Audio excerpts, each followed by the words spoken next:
आज के current affairs के सेशन में मैं मोस्ट इंपॉर्टेंट करंट अफेयर्स लेने वाला हूं जो कि आपकी परीक्षा के दृष्टिकोण से बहुत ज़्यादा इंपॉर्टेंट है। और आप सभी पूरा भरोसा रखिए, पूरा विश्वास रखिए, करंट अफेयर्स की ये मेरी क्लासेस आपकी परीक्षा वाले दिन काम आएंगी। परीक्षा में जो कुछ भी पढ़ा रहा हूं इन्हीं से क्वेश्चन निकल के आएंगे। मैं बहुत मोस्ट सिलेक्टेड करंट अफेयर्स पढ़ाता हूं और करंट अफेयर्स सारगर्भित होना चाहिए, आसानी से आपके दिमाग में बैठ जाना चाहिए। जितने भी करंट अफेयर्स की मेरी क्लासेस हैं, मेरे सेशंस हैं, वो आप जरूर करिए। अच्छा, करंट अफेयर्स का मास्टर वीडियो भी आप सभी का आ चुका है नया। तो मास्टर वीडियो सीरीज अलग सीरीज है, वो एक रिवीजन सीरीज है, तो आप लोग मास्टर वीडियो भी करंट अफेयर्स का जरूर देखिएगा।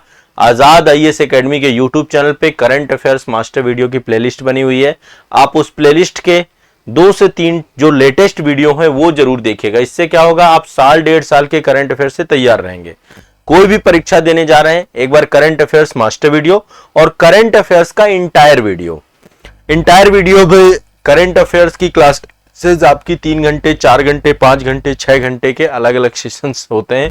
तो आप लोग इंटायर वीडियो भी जरूर देखिए। उससे क्या होगा, आप पूरी तरीके से तैयार रहेंगे करंट अफेयर्स के लिए। ठीक है, चलिए करंट अफेयर्स शुरू करते हैं। सबसे पहले आज जो है खेल पुरस्कारों को लेकर के देखते हैं। एक पुरस्कार आप सभी जानते हैं, मेजर ध्यानचंद पुरस्कार, मेजर ध्यानचंद खेल रत्न पुरस्कार। इसका पूरा नाम है मेजर ध्यानचंद खेल रत्न पुरस्कार। ये खेल जगत का सबसे बड़ा पुरस्कार है और 2023 के पुरस्कार वितरित किए जा चुके हैं। मैं 2023 का पुरस्कार आपको बता रहा हूं, मेजर ध्यानचंद खेल रत्न पुरस्कार 2023, मेजर ध्यानचंद खेल रत्न पुरस्कार 2023। ठीक है, 2 व्यक्तियों को दिए गए हैं। ये किसको दिए गए हैं? 2 व्यक्तियों को। पहले पर्सन है चिराग शेट्टी, दोनों ही बैडमिंटन के लिए दिए गए हैं। पहली बात तो बैडमिंटन के लिए दिए गए हैं दोनों ही। पहला दिया गया है चिराग शेट्टी को। चिराग शेट्टी ये बैडमिंटन प्लेयर हैं आपके। ठीक है, चिराग शेट्टी।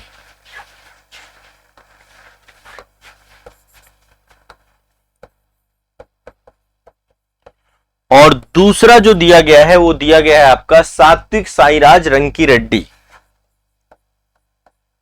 सात्विक साईराज रंकी रेड्डी।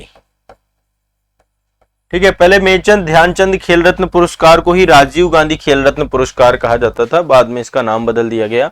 तो बैडमिंटन के 2 खिलाड़ी हैं आपके, चिराग शेट्टी और सात्विक साईराज। ठीक है, इन दोनों को जो है प्रदान किया गया। ये आप देख सकते हैं फ्रेम में दोनों पर्सन हैं आपके, चिराग शेट्टी बैडमिंटन और सात्विक साईराज रंकी रेड्डी। ये दोनों नाम आप लिख लीजिएगा। मेजर ध्यानचंद खेल रत्न पुरस्कार प्रदान किया गया इनको। ठीक है, अच्छा इसके अलावा भी अन्य पुरस्कार भी वितरित किए गए, बट मैं सबके नाम नहीं लिख पाऊंगा। जैसे अर्जुन पुरस्कार टोटल 26 दिए गए। अर्जुन पुरस्कार टोटल कितने दिए गए? ये भी खेल जगत का बड़ा पुरस्कार है। ये आपके 26 लोगों को अर्जुन पुरस्कार दिए गए हैं। ठीक है, मोहम्मद शमी को मिला इस बार का अर्जुन पुरस्कार। ठीक है, और बाकी बहुत सारे नाम है। मोहम्मद शमी आप सभी जानते हैं, क्रिकेट के दिग्गज खिलाड़ी हैं। वर्ल्ड कप में बहुत शानदार प्रदर्शन किया था इन्होंने, है ना। फास्ट बॉलिंग करते हैं, इंडियन क्रिकेट टीम में है। अर्जुन पुरस्कार मिला था इस बार का मोहम्मद शमी को। और बाकी देखो नाम बहुत सारे हैं, वो लिस्ट आप लोग देख लीजिएगा एक बार गूगल में सर्च करके। द्रोणाचार्य पुरस्कार इस बार 5 लोगों को मिला था। एक और पुरस्कार होता है, जो ट्रेनर होते हैं, जो कोच होते हैं, उनके लिए एक पुरस्कार रखा गया है, द्रोणाचार्य पुरस्कार। तो द्रोणाचार्य पुरस्कार ये सारे 2023 के पुरस्कार हैं, 2023 के लिए दिए गए हैं। अभी 2024 चल रहा है ना आपका।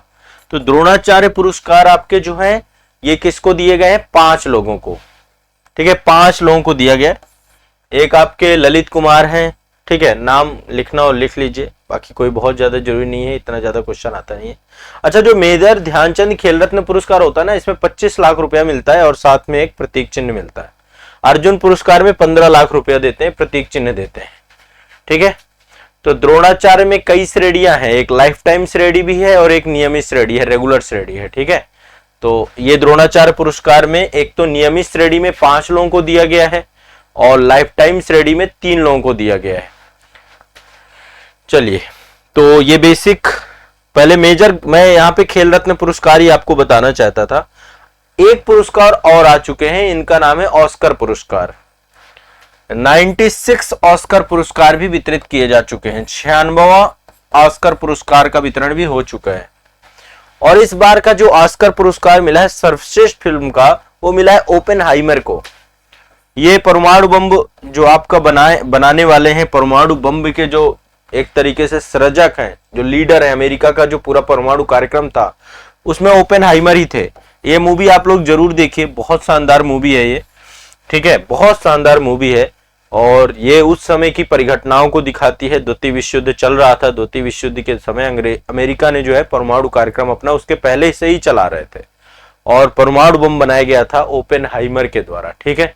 तो ओपेनहाइमर मूवी को जो है सर्वश्रेष्ठ फिल्म का अवार्ड मिला है 96वां ऑस्कर पुरस्कार में। सर्वश्रेष्ठ निर्देशक कौन है? क्रिस्टोफर नोलन, ये भी आपके ओपेनहाइमर के ही हैं। सर्वश्रेष्ठ फिल्म का पुरस्कार आपका ओपेनहाइमर को मिला है और सर्वश्रेष्ठ निर्देशक हैं आपके क्रिस्टोफर नोलन। डायरेक्टर, निर्देशक क्रिस्टोफर नोलन। क्रिस्टोफर नोलन को मिला है आपका सर्वश्रेष्ठ निर्देशक का पुरस्कार, ये भी ओपेनहाइमर से है। सर्वश्रेष्ठ अभिनेता का पुरस्कार मिला है किलियन मर्फी को। किलियन मर्फी, किलियन मर्फी कौन है? जो ओपेनहाइमर में आपके जो है अभिनेता थे आपके, ये ओपेनहाइमर के लिए ही मिला है सर्वश्रेष्ठ अभिनेता किलियन मर्फी, ठीक है। सर्वश्रेष्ठ अभिनेत्री का पुरस्कार मिला है एमा स्टोन को। ये अलग मूवी है, एमा स्टोन थी पुअर थिंग में। एमा स्टोन, इनको सर्वश्रेष्ठ अभिनेत्री का पुरस्कार मिला है, ठीक है। पुअर थिंग करके एक मूवी है, पुअर थिंग, उसके लिए, पुअर थिंग्स के लिए मिला है। क्लियर, स्पष्ट है। Best documentary feature film, best documentary feature film मिला है 20 days in Mariupol. 20 days in Mariupol, 20 days in Mariupol, इसके लिए मिला है आपका 20 डेज इन मारियोपोल में बेस्ट डॉक्यूमेंट्री फीचर फिल्म, ठीक है। क्लियर है, स्पष्ट है। तो ये आपके कुछ पुरस्कार हैं, ऑस्कर पुरस्कार जो इस बार दिए गए हैं आपके। और ऑस्कर पुरस्कार फिल्म जगत के सबसे बड़े पुरस्कारों में से एक है। ऑस्कर एकेडमी के द्वारा दिए जाते हैं पुरस्कार।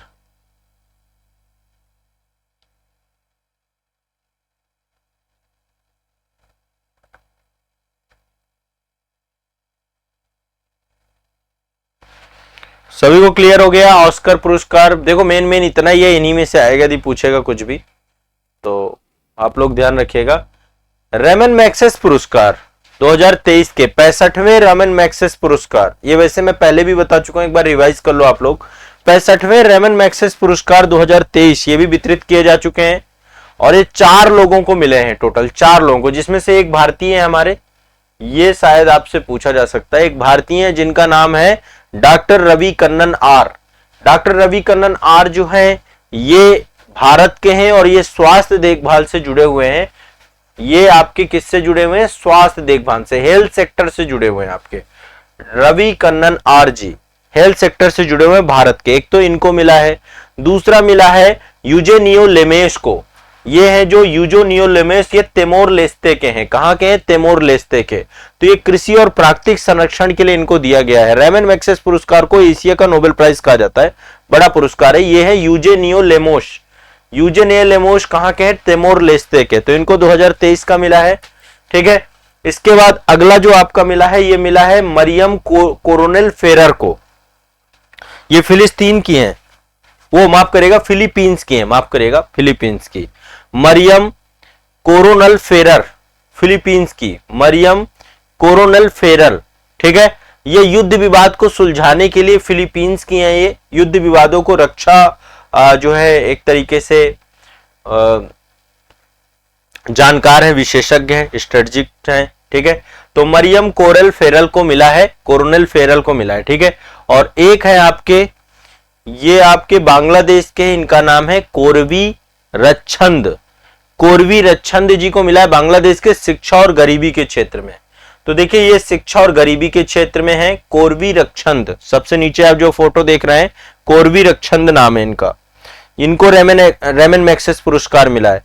तो हमारे डॉक्टर रवि कन्नन आर जी को मिला है, हेल्थ सेक्टर स्वास्थ्य से जुड़े हुए हैं।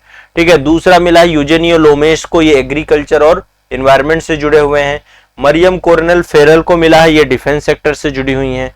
और आपके जो कोरवी रक्षंद हैं ये आपके किससे जुड़े हुए हैं, ये आपके शिक्षा और गरीबी से जुड़े हुए हैं। तो स्वास्थ्य, शिक्षा, गरीबी, ये सारे मुद्दों पर दिया जाता है। ये भी रट लो भाई सभी लोग।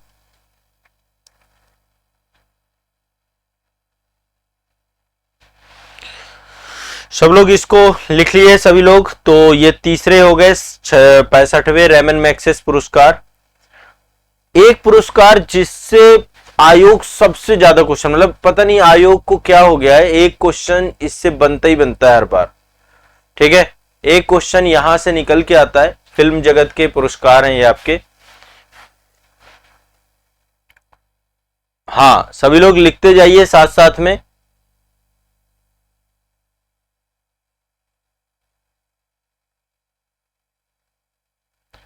इसके बारे में सिर्फ एक ही चीज जाननी है, जो अवार्ड मैं आपको बता रहा हूं।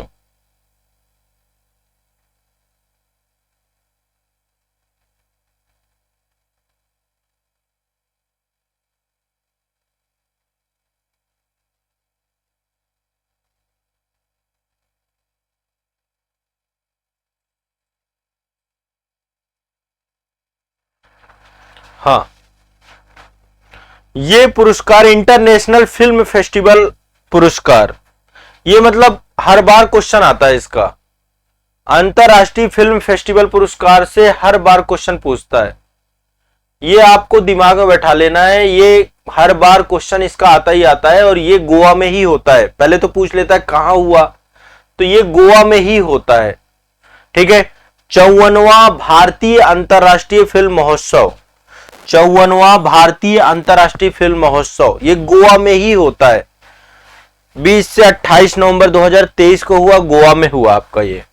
ठीक है, इसमें अवार्ड जो होते हैं, जैसे गोल्डन पिकॉक अवार्ड होता है इसमें, गोल्डन पिकॉक अवार्ड। ठीक है, तो एक ईरानी फिल्म है एंडलेस बॉर्डर, उसको मिला है golden peacock award. Best film का अवार्ड जो मिला है, एक ईरानी फिल्म है आपकी एंडलेस बॉर्डर। भारतीय अंतरराष्ट्रीय फिल्म महोत्सव 2023 54वां है, 54। 53वां भी गोवा में हुआ है, 52वां भी हुआ है, 51वां भी हुआ है, 50वां भी है, 49वां भी हुआ है। जितने भी आप सोचो सब गोवा में ही होते हैं। ठीक है, तो गोवा में आपका, ठीक है, अंतरराष्ट्रीय film festival of India Goa में ये आपका हुआ। और golden peacock award endless border को मिला, ईरानी फिल्म है आपकी एंडलेस बॉर्डर। ठीक है, और बेस्ट वेब सीरीज ओटीटी पुरस्कार, मेरी फेवरेट वेब सीरीज है पंचायत सीजन 2 को मिला। पंचायत सीजन 3 भी आ चुका है। ठीक है, मैं भी पसंद करता हूं, मेरी पंचायत मतलब सबसे बेस्ट वेब सीरीज में से एक है, सबसे ऊपर रहती है टॉप में। ठीक है, तो ये आपको ध्यान रखना है, इतना भर क्लियर, और ज्यादा कुछ इसमें परेशान होने की जरूरत नहीं है। एक ये पुरस्कार भी आपका होता है आईफा पुरस्कार, हर साल होता है आईफा पुरस्कार भी। ठीक है, 23वां आईफा पुरस्कार हुआ था अभी, आईफा अवार्ड। ये पुरस्कार भी दिए जाते हैं, फिल्म जगत के विशेष पुरस्कारों में से एक है। तो सर्वश्रेष्ठ फिल्म का पुरस्कार मिला था दृश्यम 2 को, 23वां आईफा पुरस्कार।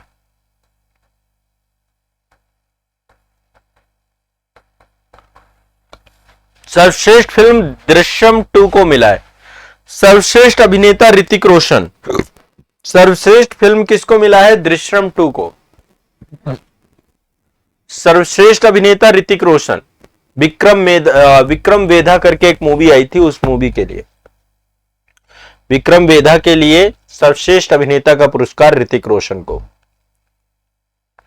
और सर्वश्रेष्ठ अभिनेत्री का पुरस्कार आलिया भट्ट को मिला है। गंगूबाई काठियावाड़ी एक मूवी आई है।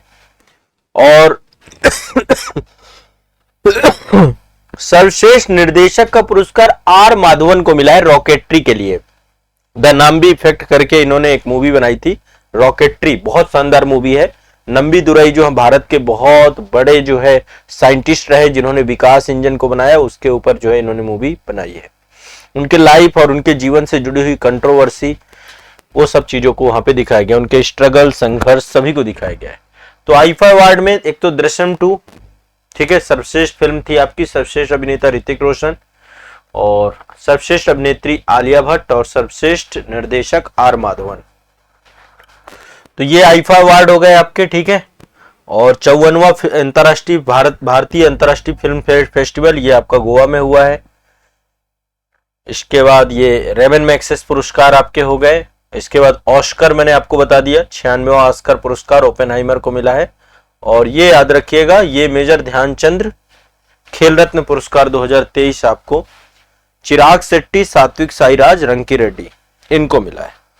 ये करंट अफेयर्स रिवाइज कर लो, याद कर लो। इनमें से आपको ये मान के चलो मेरे हर सेशन से एक दो क्वेश्चन आपके निकलेंगे। ऑस्कर पूछ सकता है, मेजर खेल रत्न पुरस्कार, मेजर ध्यानचंद खेल रत्न पुरस्कार बहुत इंपॉर्टेंट पुरस्कार है, रेमन मैग्सेस पुरस्कार बहुत इंपॉर्टेंट पुरस्कार है। तो मैं चुन के लाता हूं आपके लिए, ठीक है, चुना हुआ करंट अफेयर्स है। चलिए करंट अफेयर्स के अगले टॉपिक के अंतर्गत एक सूचकांक है आपका अंतरराष्ट्रीय बौद्धिक संपदा सूचकांक 2024 का आ चुका है। अंतरराष्ट्रीय बौद्धिक संपदा सूचकांक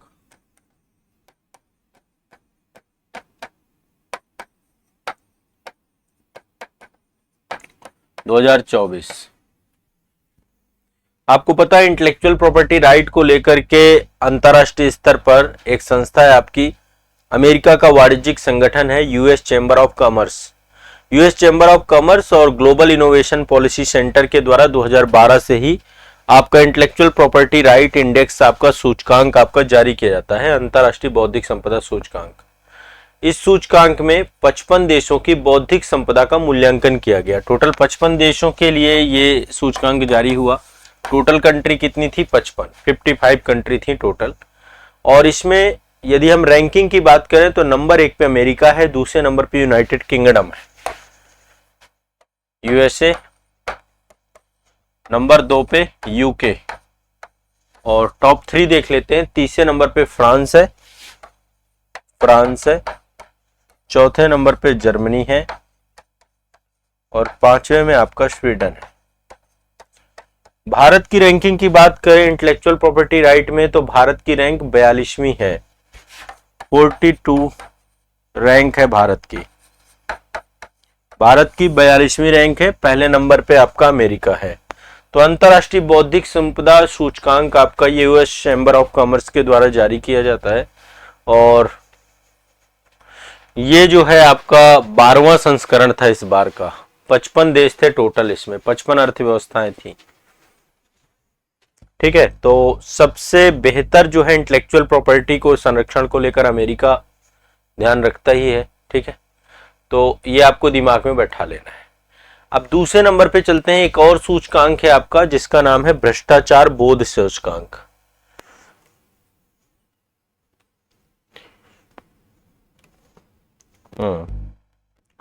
करप्शन परसेप्शन इंडेक्स 2023। हमें लगता है कि भारत में भ्रष्टाचार कम हुआ है, ये बिल्कुल गलत है। भारत में भ्रष्टाचार कम नहीं हुआ है और बढ़ा है। ये कौन कह रहा है? मैं नहीं कह रहा हूं, ये ट्रांसपेरेंसी इंटरनेशनल कह रही है। ट्रांसपेरेंसी इंटरनेशनल में भारत की रैंकिंग लगातार खराब होती जा रही है, बदतर होती जा रही है। तो सबसे पहले ये आपकी जो ट्रांसपेरेंसी इंटरनेशनल है आपकी, ये संस्था है जो हर बार भ्रष्टाचार बोध सूचकांक हर साल जारी करती है और इस रिपोर्ट का 29वां संस्करण है इस रिपोर्ट का, ठीक है। ये कई सारे सर्वे करती है, उन सर्वे के आधार पे लगभग 180 देशों में व्याप्त भ्रष्टाचार को उजागर करती है, उसके अनुसार रैंकिंग देती है। तो टोटल 180 देशों की रैंकिंग इसमें जारी की जाती है। अब इसमें सर्वाधिक ईमानदार जो देश है, सर्वाधिक ईमानदार यानी सबसे कम भ्रष्ट देश में नंबर 1 में डेनमार्क है, यूरोपीय कंट्री है डेनमार्क। नंबर 2 में आपका फिनलैंड है, फिनलैंड। नंबर 3 में आपका न्यूजीलैंड है, न्यूजीलैंड। ये सबसे कम भ्रष्ट देशों की सूची में आते हैं। यदि हम सर्वाधिक भ्रष्ट की बात करें तो 180वें नंबर पे सोमालिया है, सबसे भ्रष्ट सोमालिया। 179 नंबर पे आपका सीरिया है, सीरिया। और 178वें नंबर पर, ये लास्ट से टॉप 3 आपके दक्षिणी सूडान है। ये सर्वाधिक भ्रष्ट है। ये आप देख रहे हैं एशिया का एक देश है, इसमें सीरिया। हालत आपको ही पता है कितनी खराब है। भारत की स्थिति खराब होती जा रही है लगातार। भारत की इस बार की जो स्थिति रही, भारत जो है काफी मतलब गंदा प्रदर्शन रहा हमारा। 93 नंबर पे रहे हम, 93rd, 93 नंबर पे भारत रहा। ठीक है, 93 नंबर पे भारत की रैंकिंग रही। और भारत जो है 93 नंबर पर कजाकिस्तान, लेसोथो और मालदीव तीनों देशों के साथ रहा। मतलब इनकी भी 93 रैंक है। कजाकिस्तान, लेसोथो आपका जो है एक अफ्रीकी कंट्री है, लैंडलॉक कंट्री है, दक्षिण अफ्रीका के अंदर जो है एक छोटा सा देश है। तो कजाकिस्तान, लेसोथो और मालदीव ये आपका जो है हमारे पड़ोस की स्थिति तब भी बेहतर है। भूटान हमसे बेहतर है, 26वें नंबर पर है। चीन हमारे से बेहतर है, 76वें नंबर पे है। तो भारत की रैंकिंग 2022 में 85 थी, 85वें नंबर पे थी। अब कितनी पहुंच गई? 93 नंबर पे पहुंच गई। तो यानी कि हालत लगातार बद से बदतर हो रही है। करप्शन कोई भी कम नहीं हो रहा है। हमें लग रहा है कि करप्शन कम हो रहा है। आप देखिए करप्शन परसेप्शन इंडेक्स क्या कह रहा है। ठीक है, तो एक तो ये है भ्रष्टाचार सूचकांक में भारत की रैंकिंग 93rd है। ये पूछी जा सकती है, मतलब 1 नंबर का क्वेश्चन है आपका, इससे क्वेश्चन पूछेगा, 100% पूछेगा।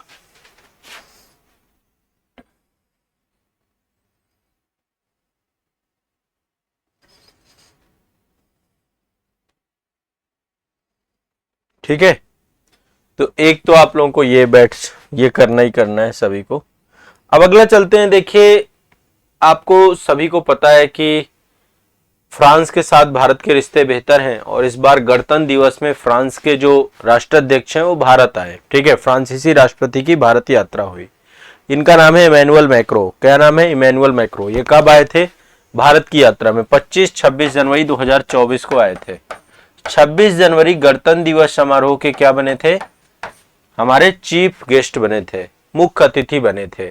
जब ये आए तो आने के बाद सबसे पहले इनकी यात्रा की शुरुआत हुई जयपुर राजस्थान से। ठीक है, जयपुर राजस्थान पहले पहुंचे और उसके बाद वहां पर आमेर का किला है, जंतर मंतर है, हवा महल है, इन सबको घूमा, टहला। ठीक है, हवा महल भी गए, जंतर मंतर भी गए और आमेर के किला भी गए।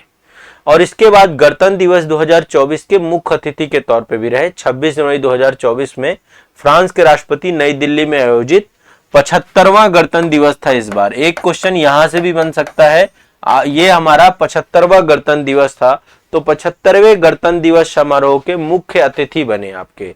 और ये छठा अवसर था जब कोई फ्रांसीसी नेता जो है भारत के गणतंत्र दिवस का मुख्य अतिथि बना हो। ठीक है, तो 2024 से पहले फ्रांसा ओलांद आए थे 2016 में, 2024 में अगेन इमैनुअल मैक्रो आए थे। तो सर्वाधिक 6 बार फ्रांसीसी नेता जो है बन चुके हैं। इतनी बार कोई नहीं बन चुका है फ्रांसीसी नेता जो है, मल्टीपल टाइम बन चुके। तो एक क्वेश्चन आपका यहां से भी बन सकता है। ठीक है, 75वां गणतंत्र दिवस नई दिल्ली के कर्तव्य पथ पर जो है सशस्त्र सेनाओं का जो है और साथ ही भारत की संस्कृति और कल्चर का प्रदर्शन किया जाता है। इस बार फ्रांसीसी बलों का भी एक टुकड़ा आया था। ठीक है, फ्रांसीसी बलों का भी मार्चिंग दल आया था, संयुक्त बैंड आया था। तो फ्रांसीसी सेना भी इसमें सम्मिलित हुई थी। ठीक है, और इसमें साथ ही राफेल लड़ाकू विमानों का भी प्रदर्शन देखने को मिला था। राफेल हमने फ्रांस से ही खरीदा है। ठीक है, तो एक तो ये आपको ध्यान रखिएगा। अच्छा, 2026 जो है भारत फ्रांस के द्वारा नव प्रवर्तन वर्ष के तौर पे मनाया जाएगा। कई सारे मुद्दों पर बातचीत हुई, कई सारे मुद्दों पर सहमति बनी। तो सबसे पहले 2026 को भारत और फ्रांस के बीच में क्या बनेगा? नव प्रवर्तन वर्ष। ठीक है। India France year of innovation घोषित किया गया 2026 को, ठीक है। साथ ही जो है जो एलिफिल टावर है वहां पर यूपीआई के संचालन को प्रारंभ किए जाने की घोषणा की गई। तो फ्रांस में एलिफिल टावर पर यूपीआई प्रारंभ कर दिया गया, ठीक है। औपचारिक रूप से पहला यूरोपीय देश बना जो यूपीआई को एक्सेप्ट करेगा, ठीक है। आपको पता है भारत ने फ्रांस के साथ मिलकर अंतरराष्ट्रीय सौर गठबंधन को बनाने की बात की है। तो अंतरराष्ट्रीय सौर गठबंधन ये अभी नहीं, 2015 में बन चुका था अंतरराष्ट्रीय सौर गठबंधन। तो एक सोलर एकेडमी बनाई गई है, कहां पर, सेनेगल में। उसकी भी बात यहां पर हुई, सेनेगल में एक सोलर एकेडमी बनाने की बात की गई अंतरराष्ट्रीय सौर गठबंधन के अंतर्गत, ठीक है। तो ये भी आपको दिमाग में बैठा के रखिएगा। भारत एक महावाणिज्य दूतावास फ्रांस में स्टैब्लिश करेगा। फ्रांस में एक जगह है मॉर्से, और फ्रांस जो है ब्यूरो डी फ्रांस एक अपना वाणिज्यिक दूतावास कंसुलेट कहां पर बनाएगा, हैदराबाद में। तो भारत के हैदराबाद में फ्रांस अपना एक जो है ब्यूरो डी फ्रांस करके जो है यहां पर एक फ्रांस का कंसुलेट जनरल बनाएगा, महावाणिज्य दूतावास बनाएगा, ठीक है। और भारत अपना महावाणिज्य दूतावास कहां बनाएगा, मॉर्से में बनाएगा। तो भारत फ्रांस के मॉर्से में एक महावाणिज्य दूतावास बनाएगा और यहां पे हैदराबाद में फ्रांस बनाएगा। इससे भी क्वेश्चन आपसे पूछा जा सकता है, इतना आपको कम से कम याद रखना है। सभी को क्लियर है, स्पष्ट है, ठीक है। और एक जो है एक एमओयू साइन हुआ है H125 हेलीकॉप्टर को लेकर के, ठीक है। H125 हेलीकॉप्टर को लेकर के भारत और फ्रांस के बीच में क्या हुआ है, एक जो है समझौता हुआ है। दो कंपनियां हैं, टाटा एडवांस सिस्टम लिमिटेड ये भारत की कंपनी है, और एयरबस ये फ्रांसीसी कंपनी है। इन दोनों के बीच में क्या हुआ है, भारत की पहली हेलीकॉप्टर फाइनल असेंबली लाइन को लेकर के जो है साइन हुआ है। दोनों एक दूसरे के साथ जुड़े हैं और भारत को जल्द ही जो है एयरबस के द्वारा यहां पर जो है ये हेलीकॉप्टर मिलेंगे, ठीक है। तो ये आपको दिमाग में बैठा के रखना है। तो H125 इतना याद रखिएगा, H125 हेलीकॉप्टर को लेकर के एमओयू साइन हुआ है दोनों देशों के बीच में, टाटा और एयरबस के बीच में ये आपको प्राप्त हुआ है। सिंगल इंजन का आपका ये वो है, और ये इस हेलीकॉप्टर ने H125 ने सफलतापूर्वक एवरेस्ट में जो है एवरेस्ट में लैंड किया है सफलतापूर्वक, ठीक है। तो ये आपको दिमाग में बैठा के रखना है। क्लियर है, स्पष्ट है। तो ये भारत फ्रांस को लेकर के था, ये 26 जनवरी के दिन की गणतंत्र दिवस परेड में सम्मिलित होने की बात थी। अब अगला चलते हैं, एक बहुत महत्वपूर्ण करंट अफेयर्स है जिसको आप सभी को जानना चाहिए। आप सभी को पता है COP28 इस बार दुबई में हुआ था। कहां पे हुआ था COP28? Conference of party 28। 100% एक क्वेश्चन यहां से पूछा जाएगा, केवल इतना याद रखना। COP28 कहां पे हुआ था? इस बार दुबई में हुआ था आपका, ठीक है। COP28 कहां पे हुआ था? दुबई में, ठीक है। और ये आपका विश्व जलवायु कार्रवाई शिखर सम्मेलन था। इसमें भारत के प्रधानमंत्री कहां पहुंचे? भारत के प्रधानमंत्री यूएई पहुंचे। हमारे देश के प्रधानमंत्री जी कहां पहुंचे? यूएई में, ठीक है। तो भारतीय प्रधानमंत्री यूएई गए COP28 में सम्मिलित होने के लिए। अब जब हम यहां गए तो भारत और यूएई के बीच में द्विपक्षीय वार्तालाप भी हुए। दोनों नेताओं के बीच में कई सारे समझौते हुए साथ में। सबसे पहली चीज, राष्ट्रीय समुद्री विरासत परिसर बन रही है लोथल में। कहां बनाया जा रहा है? राष्ट्रीय समुद्री विरासत परिसर। ये आपका जो है यूएई के साथ ही मतलब एमओयू साइन हुआ है। यूएई जो है इसके डेवलपमेंट में जो है काफी मदद कर रहा है। राष्ट्रीय समुद्री विरासत परिषद लोथल गुजरात में बनाया जा रहा है, ठीक है। साथ ही जो है त्वरित भुगतान प्लेटफॉर्म हमारे देश का यूपीआई है, यूएई का आनी करके है, आनी AANI। कई सारे मुद्दों पर चर्चा हुई है, यूपीआई और आनी, ठीक है। भारत सरकार के द्वारा, अब देखो हम यूपीआई को पूरे देश के अन्य देशों के साथ टाई अप कर रहे हैं जल्द से जल्द जो है कि आपस में जो है इसका प्लेटफॉर्म का उपयोग किया जाए इंटरनेशनल लेवल पे। तो यूपीआई और आनी के बीच में एक समझौता हुआ है दोनों का, और इस समझौते के फलस्वरूप दोनों देश निर्बाध रूप से एक दूसरे को क्या कर पाएंगे? सुविधाएं दे पाएंगे, ठीक है। तो एक आपको यह भी ध्यान रखना है, यह भी एक इंपॉर्टेंट सेगमेंट है, इससे भी क्वेश्चन आपसे पूछे जा सकते हैं।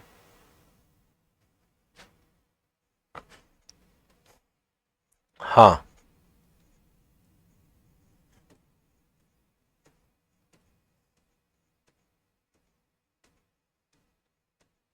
ये भारत के प्रधानमंत्री की दुबई यात्रा जो थी यूएई, तो पहले तो COP28 में भाग लेने गए, बाद में दोनों की द्विपक्षीय कई सारे वार्तालाप हुए। ठीक है, आपको पता है श्रीलंका और मॉरिशस भी यूपीआई का यूज कर रहे हैं, दुबई भी अब यूपीआई का यूज करेगा, और यूरोप में फ्रांस भी यूपीआई का यूज कर रहा है। तो यूपीआई का यूज धीरे धीरे अब बढ़ाया जा रहा है। और मैंने एक आपको बताया कि राष्ट्रीय समुद्री विरासत परिषद कहां बनाई जा रही है, लोथल में बनाई जा रही है, यह भी आपको ध्यान रखना है। एक प्रोग्राम यहां पे ऑर्गेनाइज किया गया था जायद स्पोर्ट सिटी स्टेडियम में, ये यूएई का एक स्टेडियम है, जायद स्पोर्ट सिटी स्टेडियम। एहलान मोदी कार्यक्रम आपका यहां पे करवाया गया था। कौन सा कार्यक्रम? एहलान मोदी कार्यक्रम। ठीक है, कौन से? उसमें जायद स्पोर्ट सिटी। तो यहां पे भारतीय समुदाय को प्रधानमंत्री जी के द्वारा क्या किया गया? संबोधित किया गया। और लगभग जो है यूएई में आज के टाइम पे 35 लाख से ज्यादा भारतीय नागरिक यहां पर रहते हैं। ठीक है, तो ये भी आपको ध्यान में रखिएगा। सबसे बड़ी आबादी जो है यूएई में रहती है भारतीयों की, बड़ी संख्या में यूएई में भारतीय रहते हैं। तो एहलान मोदी के माध्यम से भारतीय नागरिकों को यहाँ पे संबोधित भी किया गया। ठीक है, तो ये आपको दिमाग में बैठा रखना है। वाइब्रेंट गुजरात जो आपका प्रोग्राम था, उसमें यूएई जो राष्ट्राध्यक्ष हैं शेख मोहम्मद बिन जायद अल नहयान, शेख मोहम्मद जायद बिन अल नहयान, ये आपके मुख्य अतिथि के तौर पे थे। तो यूएई के साथ भारत की यात्रा लगातार जो है बेहतर होती जा रही है। यहां पर एक अक्षरधाम मंदिर भी बनाया गया है। ठीक है, यहां पर अक्षरधाम बनाया गया है, पहला जो है पत्थर से निर्मित आपका मिडिल ईस्ट में पहला हिंदू मंदिर आबू धाबी में बनाया गया है। भारत का पहला जो है आपका स्वामी नारायण, भगवान स्वामी नारायण को समर्पित पहला अक्षरधाम, यहाँ पे पहला हिंदू मंदिर आबू धाबी में बनाया गया है, ये भी ध्यान रखिएगा। अक्षरधाम मंदिर यहाँ पे बनाया गया स्वामी नारायण संप्रदाय का। ठीक है, तो भगवान स्वामी नारायण के बचपन का नाम घनश्याम था। 1781 में उत्तर प्रदेश के छपिया नामक गांव में इनका जन्म हुआ था। ठीक है, अब इसका एक बहुत बड़ा नेटवर्क बन चुका है। जो है स्वामी नारायण संस्था आपकी दिल्ली से लेकर के अमेरिका में सबसे बड़ा न्यू जर्सी में स्वामी नारायण मंदिर बना, अक्षरधाम मंदिर बना, गुजरात में अक्षरधाम मंदिर है, अभी आबू धाबी में भी अक्षरधाम मंदिर बनाया गया। ठीक है, अच्छा, जो न्यू जर्सी अमेरिका का अक्षरधाम मंदिर है वो विश्व का दूसरा सबसे बड़ा हिंदू मंदिर है। नंबर 1 में अंकोर वाट है, जिसको विश्व का 8वां अजूबा घोषित किया गया। अंकोर वाट कंबोडिया में पड़ता है, भगवान विष्णु को समर्पित मंदिर है। और स्वामी नारायण जी के लिए अक्षरधाम मंदिर दूसरा आपका अमेरिका में बना है, और ये एक आपका अबू धाबी में बना है। तो मिडिल ईस्ट का पहला हिंदू मंदिर यहाँ पे अभी आपका इसका भी क्या किया गया है? उद्घाटन किया गया। तो इससे भी क्वेश्चन आता है, तो आप लोग जरूर करिएगा। ठीक है, तो मोदी जी की एक यात्रा ये थी। इसके बाद देखिए COP28 मैंने आपको बताया, वो एक अलग टॉपिक है, उसके बारे में पहले भी बता चुका हूं आप लोगों को। एक और आपका जो है सम्मेलन हुआ था, 19वां नैम शिखर सम्मेलन, 19वां नैम शिखर, नॉन अलाइनमेंट मूवमेंट। आप सभी जानते हैं कि जब कोल्ड वॉर चल रहा था, पूरा विश्व 2 धड़ों में बट गया था, तो उनमें से एक नया गुट बना था जिसका नाम था गुट निरपेक्ष आंदोलन। ये वे देश थे जो ना तो पूंजीवादी देशों के साथ थे यानी अमेरिका के साथ, और ना यूएसएसआर के साथ यानी रशिया के साथ। ठीक है, तो इसका अभी फिर से शिखर सम्मेलन आपका बुलाया गया। ठीक है, और ये शिखर सम्मेलन आपका कहां पे हुआ? युगांडा में हुआ। कहां हुआ? कंपाला युगांडा में, कंपाला युगांडा में। एक क्वेश्चन आपसे ये जरूर पूछा जा सकता है, 19वां शिखर सम्मेलन आपका ये 19 से 20 जनवरी 2024 के बीच में हुआ था। 19 से 20 जनवरी 2024 में कंपाला युगांडा में 19वां जो है गुट निरपेक्ष आंदोलन आपका हुआ था। ठीक है, ध्यान रखिएगा। और भारत के जो विदेश मंत्री हैं एस जयशंकर जी, वो इसमें सम्मिलित थे। ठीक है, इस सम्मेलन में गए। और ये संयुक्त राष्ट्र संघ के बाद दूसरा बड़ा मंच है आपका गुट निरपेक्ष आंदोलन जो है। 121 देश है इसमें टोटल। कितने देश हैं गुट निरपेक्ष आंदोलन में? 121 देश हैं। तो वर्तमान में आज भी गुट निरपेक्ष आंदोलन क्या है? प्रासंगिक है। ठीक है, आज भी प्रासंगिक है, क्योंकि ये इसका मतलब उद्देश्य है कि वैश्विक शांति बनाई जाए, आपसी सहयोग को बढ़ाया जाए, और किसी भी तरीके से कोई भी युद्ध को सहमति ना प्रदान की जाए। तो गुट निरपेक्ष आंदोलन का 19वां संस्करण, 19वीं बैठक आपकी कहां पर हुई? कंपाला युगांडा में हुई। ठीक है, तो एक आपका नैम शिखर सम्मेलन था, दूसरा आपका जो है भारत के फ्रांस के राष्ट्रपति के भारत आगमन था आपका। ठीक है, एक यूएई पे भारत के प्रधानमंत्री की यूएई यात्रा थी, भ्रष्टाचार सूचकांक था और बौद्धिक संपदा सूचकांक था। ये महत्वपूर्ण आपके करंट अफेयर्स से जुड़े हुए पक्ष हैं। सभी को ऑल क्लियर है? 5 टॉपिक मैंने यहां पे आपको कराए। धीरे धीरे देखो 5-5 टॉपिक करके अभी तक मैंने बहुत सारे टॉपिक आपके कंप्लीट करवाए हैं और मैं आप सभी को इतना जरूर बताना चाहता हूं कि ये सारे महत्वपूर्ण टॉपिक हैं। ये इंटेलेक्चुअल प्रॉपर्टी राइट से भी क्वेश्चन आता है, भ्रष्टाचार बोध सूचकांक से भी पूछ सकता है, भारत और फ्रांस के बीच में संबंधों को लेकर क्वेश्चन पूछता है, साथ ही जो है आपको पता है नैम को लेकर के भी आ सकता है कि अभी जो 19वां नैम आपका हुआ है तो ये नैम को क्या करता है, प्रासंगिक कर देता है। और इसके अलावा जो है एक क्वेश्चन आपका जो मैंने यूएई और सीओपी 28 से तो क्वेश्चन आएगा ही। तो ये आपके इंपॉर्टेंट करंट अफेयर्स के टॉपिक थे करंट अफेयर्स की क्लास में आज के सेशन में। एक बार इनको रिवाइज करिएगा, आप लोग नोट्स जरूर बनाया करिए, जो भी बताता हूं जो भी पॉइंट आपको समझ में आते हैं उनको नोट्स के तौर पे आपको जरूर बनाने हैं, ठीक है। तो आज के सेशन में इतना ही रखेंगे। करंट अफेयर्स के आज के सेशन में आप सभी मेरे साथ उन महत्वपूर्ण करंट अफेयर्स को पढ़ने जा रहे हैं जो कि आपकी परीक्षा में जहां से सीधे प्रश्न आते हैं और ये मोस्ट इंपॉर्टेंट करंट अफेयर्स है। यहां पर राष्ट्रीय, अंतर्राष्ट्रीय, आर्थिक परिदृश्य, विज्ञान एवं प्रौद्योगिकी, पर्यावरण,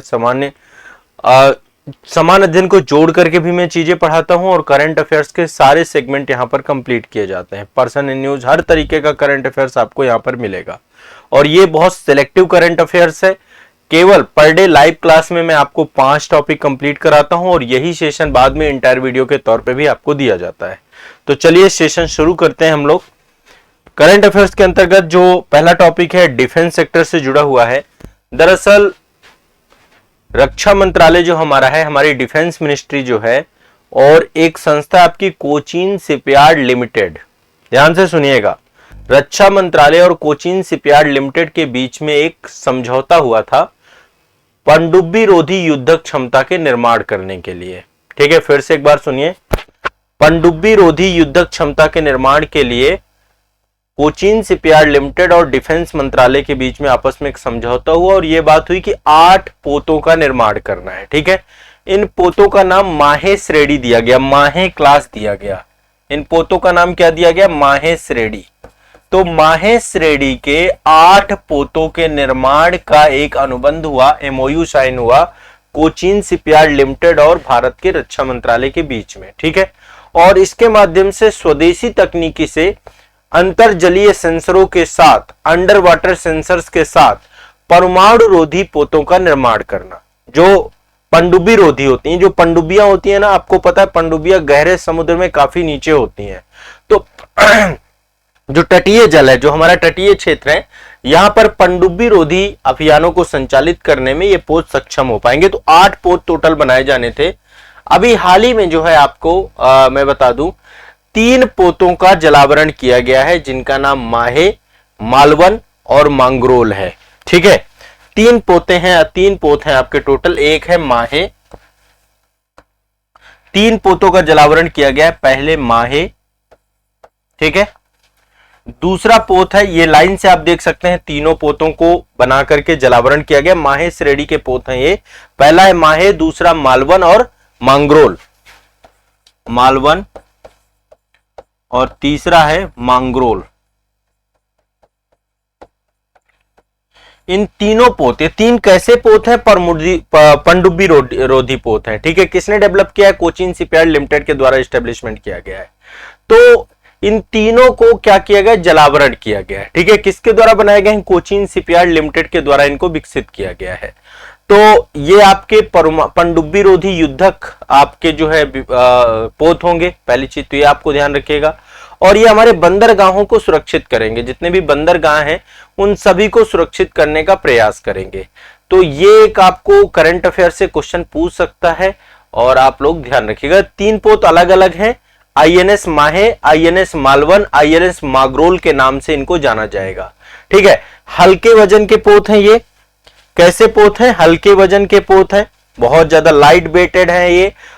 इनमें जो है एंटी सबमरीन वारफेयर, टारपीडो जो है मिसाइल लगी हुई है, रॉकेट लगे हुए हैं, रिमोट कंट्रोल बंदूकें लगी हुई हैं और साथ में जो है पनडुब्बियों को पता करने के लिए लो इंटेंसिटी मैरीटाइम ऑपरेशंस और सेंसर्स इसमें लगे हुए हैं। तो सारी चीजें इसमें लैस है ताकि पनडुब्बियों के साथ जो है पनडुब्बियों को क्या किया जा सके, पनडुब्बियों से निपटा जा सके। ठीक है, तो माहे, मालवन और मागरोल इसका सफलतापूर्वक जलावरण अभी हाल ही में किया गया है। ये माहे श्रेणी के 3 पोत हैं, अभी 5 पोत और आपके बनने हैं और 5 पोतों का जलावरण और किया जाना है। ठीक है, तो ये आपको ध्यान में रखना है, एक क्वेश्चन आपका यहां से भी पूछा जाएगा, इंपॉर्टेंट सेगमेंट है। ठीक है, चलिए आगे चलते हैं। एक अवार्ड है आपका फिल्म फेयर अवार्ड। आप सभी जानते हैं फिल्म फेयर अवार्ड जो है 2024 के दिए जा चुके हैं और ये 69वें फिल्म फेयर अवार्ड है। फिल्म जगत के बड़े अवार्ड में से एक है 69वें फिल्म फेयर अवार्ड। इसके विजेता कौन कौन है एक बार देख लेते हैं, इससे भी क्वेश्चन पूछा जाता है। देखिए, गुजरात में आप सभी को पता है एक गिफ्ट सिटी डेवलप की गई है और गिफ्ट सिटी में ही इन एक समारोह का आयोजन किया गया था और उसी में फिल्म फेयर अवार्ड दिए गए थे। आपके 28 जनवरी 2024 को ये आपके वितरित किए गए थे। तो सर्वश्रेष्ठ फिल्म का अवार्ड मिला है 12th फेल को।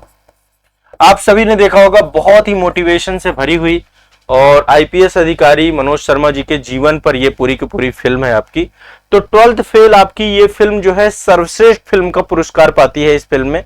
ठीक है, और इसके निर्देशक विधु विनोद चोपड़ा जी हैं। ये क्वेश्चन भी पूछा जा सकता है, विधु विनोद चोपड़ा इसके वो है। यदि आपने नहीं देखी एक बार फिल्म, बहुत ही शानदार है, स्टोरी बहुत बंधी हुई है, आप इससे अपने लाइफ के स्ट्रगल को भी रिलेट कर पाएंगे।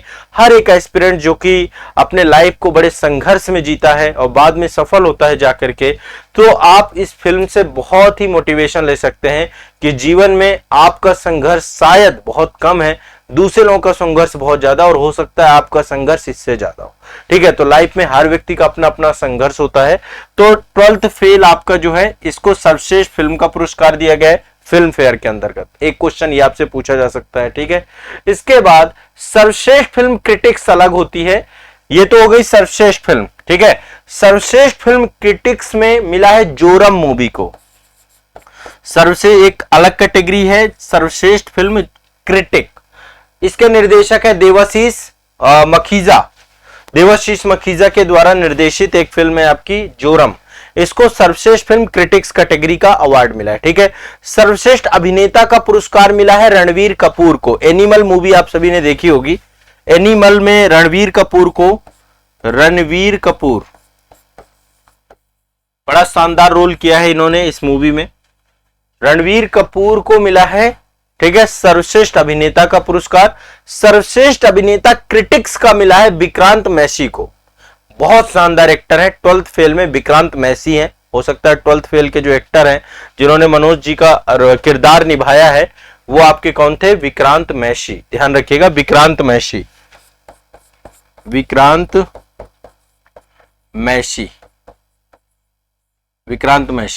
तो यहाँ पे कुछ नाम है। पहले तो सर्वश्रेष्ठ फिल्म आपको ध्यान रखना है, 69 फिल्म फेयर अवार्ड में आपकी जो है 12th फेल है। इसके निदेशक विधु विनोद चोपड़ा जी हैं।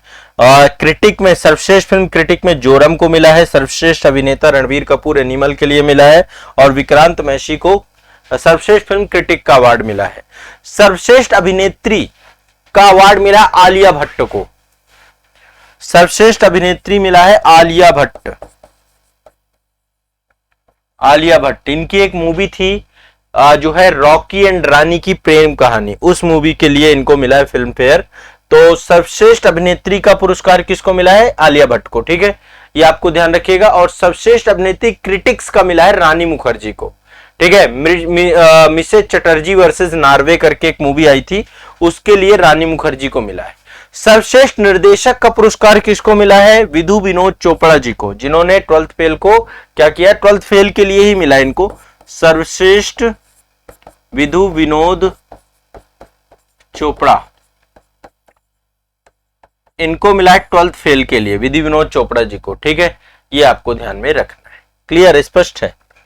तो ये तो कुछ आपके फिल्म फेयर अवार्ड से जुड़े हुए अवार्ड थे। तो मेन मैंने आपको बता दिए। सर्वश्रेष्ठ फिल्म का अवार्ड, सर्वश्रेष्ठ फिल्म क्रिटिक्स का अवार्ड, सर्वश्रेष्ठ अभिनेता का अवार्ड, सर्वश्रेष्ठ अभिनेता क्रिटिक्स का अवार्ड, सर्वश्रेष्ठ, ये आपको ध्यान में रखना होगा। बहुत शानदार फिल्म है, देखिएगा जरूर एक बार। ठीक है, मेरी तरफ से रिकमेंडेड है आपकी। तो ये आपकी ये ये आपका करंट अफेयर्स है। एक और अवार्ड होता है, ये ऑस्कर के बाद कह सकते हैं कि विश्व जगत का बड़ा अवार्ड है, जो कि गोल्डन ग्लोब अवार्ड के नाम से जानते हैं। भी फिल्म जगत का बड़ा अवार्ड है, एक इंटरनेशनल अवार्ड है, गोल्डन ग्लोब अवार्ड। तो अभी जो 2024 के लिए गोल्डन ग्लोब अवार्ड दिया गया वो 81वां था, आपका 81वां गोल्डन ग्लोब अवार्ड 2024, 81वां गोल्डन ग्लोब अवार्ड 2024। ये आपके वितरित किए गए थे 7 जनवरी 2024 को। तो जनवरी में ही ये अवार्ड आपके दिए गए हैं। ऑस्कर अवार्ड जो दिए गए थे 96 ऑस्कर अवार्ड, वो मैं आपको बता चुका हूं, ठीक है, डिस्कस कर चुका हूं। वो आप पिछले सेशंस में देखिएगा, वहां पे मैं ऑस्कर के बारे में चर्चा कर चुका हूं, ठीक है। सर्वश्रेष्ठ फिल्म का अवार्ड गोल्डन ग्लोब में किसे मिला है?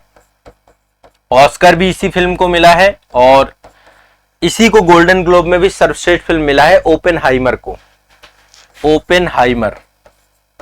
ओपेनहाइमर काफी चर्चा में रही है, और ये परमाणु बम जो पहला परमाणु बम बना और बाद में जाकर के उसको नागासाकी और जो है हिरोशिमा में गिराया गया जापान में, उसके ऊपर पूरी की पूरी ये मूवी बनी है। इसके निर्देशक कौन थे? इसके निर्देशक थे क्रिस्टोफर नोलन। ये जरूर ध्यान रखिएगा, इससे संभवतः क्वेश्चन पूछा जाएगा ओपेनहाइमर से। 96 ऑस्कर अवार्ड भी इसी फिल्म को मिला है, ठीक है। तो एक तो ये ध्यान रखिएगा, सर्वश्रेष्ठ फिल्म कैटेगरी थी ड्रामा कैटेगरी, सर्वश्रेष्ठ फिल्म ड्रामा में ओपेनहाइमर को। दूसरा एक कैटेगरी आपकी है सर्वश्रेष्ठ फिल्म म्यूजिक एवं कॉमेडी में। सर्वश्रेष्ठ फिल्म म्यूजिक एंड कॉमेडी, सर्वश्रेष्ठ फिल्म म्यूजिक एंड कॉमेडी में मिली है पुअर थिंग्स को। एक पुअर थिंग्स फिल्म ही है आपकी, पुअर थिंग्स, फिल्म का नाम ही है पुअर थिंग्स, ठीक है आपका। तो सर्वश्रेष्ठ फिल्म म्यूजिक एंड कॉमेडी में पुअर थिंग्स, ठीक है। इसके निर्देशक है योगेश लिंथिमोस, ठीक है, इसके योगेश लिंथिमोस, ये आपको ध्यान रखना है। सर्वश्रेष्ठ अभिनेता कौन है? Cillian Murphy. सर्वश्रेष्ठ अभिनेता का पुरस्कार किसको मिला है? किलियन मर्फी को। ये ओपेनहाइमर के अभिनेता हैं, जो ओपेनहाइमर में थे उन्हीं को दिया गया है। किलियन मर्फी ओपेनहाइमर के लिए ही इनको दिया गया। ओपेनहाइमर आपने देखी है, उसी के साइंटिस्ट होते हैं आपके, ठीक है, क्वांटम फिजिक्स से जुड़े हुए। और सर्वश्रेष्ठ अभिनेत्री का पुरस्कार मिला है लिली ग्लैडस्टोन को। अभिनेत्री कौन है? सर्वश्रेष्ठ अभिनेत्री लिली ग्लैडस्टोन। लिली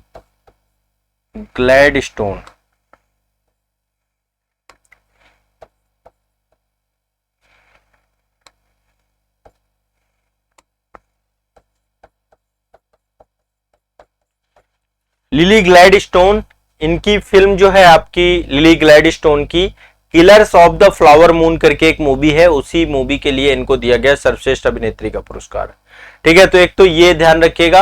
और सर्वश्रेष्ठ निर्देशक का पुरस्कार क्रिस्टोफर नोलन को मिला है ओपेनहाइमर के लिए, ठीक है। तो ओपेनहाइमर के ही डायरेक्टर हैं क्रिस्टोफर नोलन। सर्वश्रेष्ठ, देखो ऑस्कर भी इन्हीं को मिला है लगभग। सर्वश्रेष्ठ अभिनेता ऑस्कर में किलियन मर्फी है, ठीक है। ओपन गोल्डन ग्लोब में भी यही है और इसमें भी इनको मिला है। तो ये आपको ध्यान रखना, इससे क्वेश्चन पूछा जा सकता है। ये गोल्डन ग्लोब से भी क्वेश्चन आते हैं आपके, और मैंने आपको ऑस्कर इससे पहले बता रखे हैं। सर्वश्रेष्ठ फिल्म आपकी ओपेनहाइमर है, ठीक है। ड्रामा में, म्यूजिक एंड कॉमेडी में सर्वश्रेष्ठ फिल्म आपकी पुअर थिंग्स है। सर्वश्रेष्ठ अभिनेता आपके किलियन मर्फी है। सर्वश्रेष्ठ अभिनेत्री आपकी लिली ग्लैडस्टोन है, और आपके सर्वश्रेष्ठ निर्देशक क्रिस्टोफर नोलन है, ठीक है। तो गोल्डन ग्लोब अवार्ड हो गया। अब अगले अवार्ड की तरफ चलते हैं। एक ये योजना जो है हिमाचल प्रदेश की एक बहुत ही महत्वपूर्ण योजना है। हिमाचल प्रदेश गवर्नमेंट के द्वारा इंदिरा गांधी प्यारी बहना सम्मान निधि, कांग्रेस की सरकार है हिमाचल प्रदेश में, और इंदिरा गांधी प्यारी बहना सम्मान निधि योजना चालू की गई है हिमाचल प्रदेश गवर्नमेंट के द्वारा। इंदिरा गांधी प्यारी बहना सुख सम्मान निधि योजना, इंदिरा गांधी प्यारी बहना सम्मान निधि योजना, ध्यान रखिएगा। और यह हिमाचल प्रदेश के मंत्रिमंडल के द्वारा चालू किया गया। इसमें महिलाओं को प्रति माह 1500 रुपए देने के लिए योजना ये आपकी बनाई गई है। महिलाओं को प्रति माह कितना? 1500 रुपए। महिलाओं को प्रति माह 1500 रुपए देने की योजना है आपकी ये, ठीक है। इंदिरा गांधी प्यारी बहना सम्मान निधि योजना, इंदिरा गांधी प्यारी बहना सम्मान निधि योजना। तो हिमाचल प्रदेश मंत्रिमंडल के द्वारा 18 से 59 वर्ष की जो आपकी महिलाएं हैं उनको 1500 रुपए देने की स्वीकृत योजना है ये आपको ध्यान रखना, हर महीने 1500 रुपए, ठीक है। इस समय हर एक स्टेट के द्वारा महिलाओं के लिए बहुत सारी योजनाएं चलाई जा रही हैं, जिनमें से ये एक योजना आपकी बहुत इंपॉर्टेंट है। मुझे लगा इससे भी क्वेश्चन आपका पूछ सकता है, ठीक है। तो एक तो आप ये ध्यान रखिएगा, इसके लिए बकायदा फॉर्म भर के रजिस्ट्रेशन कराना पड़ेगा और इससे क्वेश्चन आपका आएगा, पूछा जाएगा, ठीक है।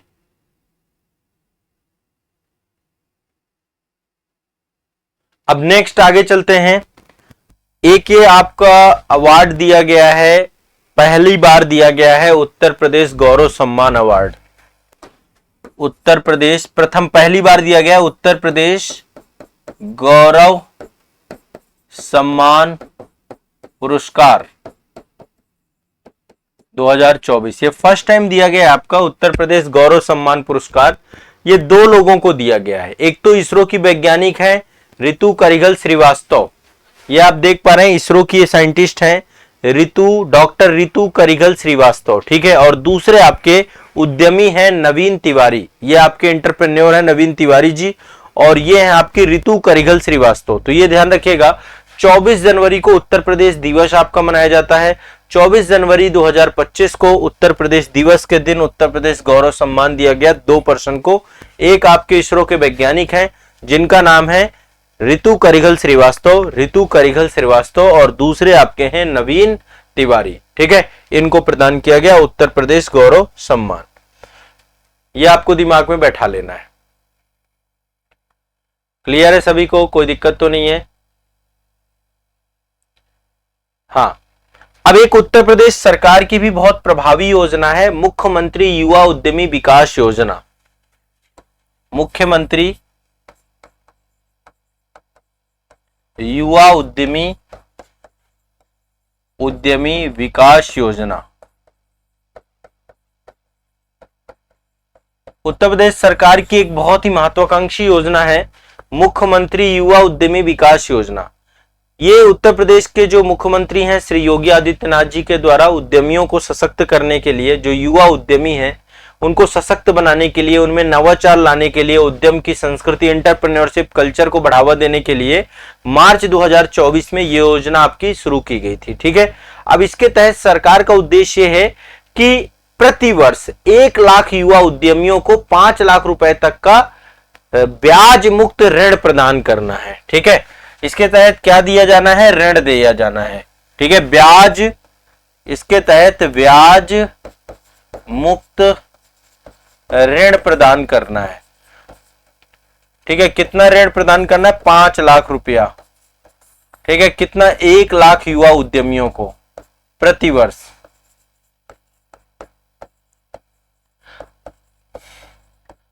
ठीक है, प्रति वर्ष। तो ये उत्तर प्रदेश सरकार की महत्वाकांक्षी योजना है, ब्याज मुक्त ऋण प्रदान करना 5 लाख रुपए, ठीक है।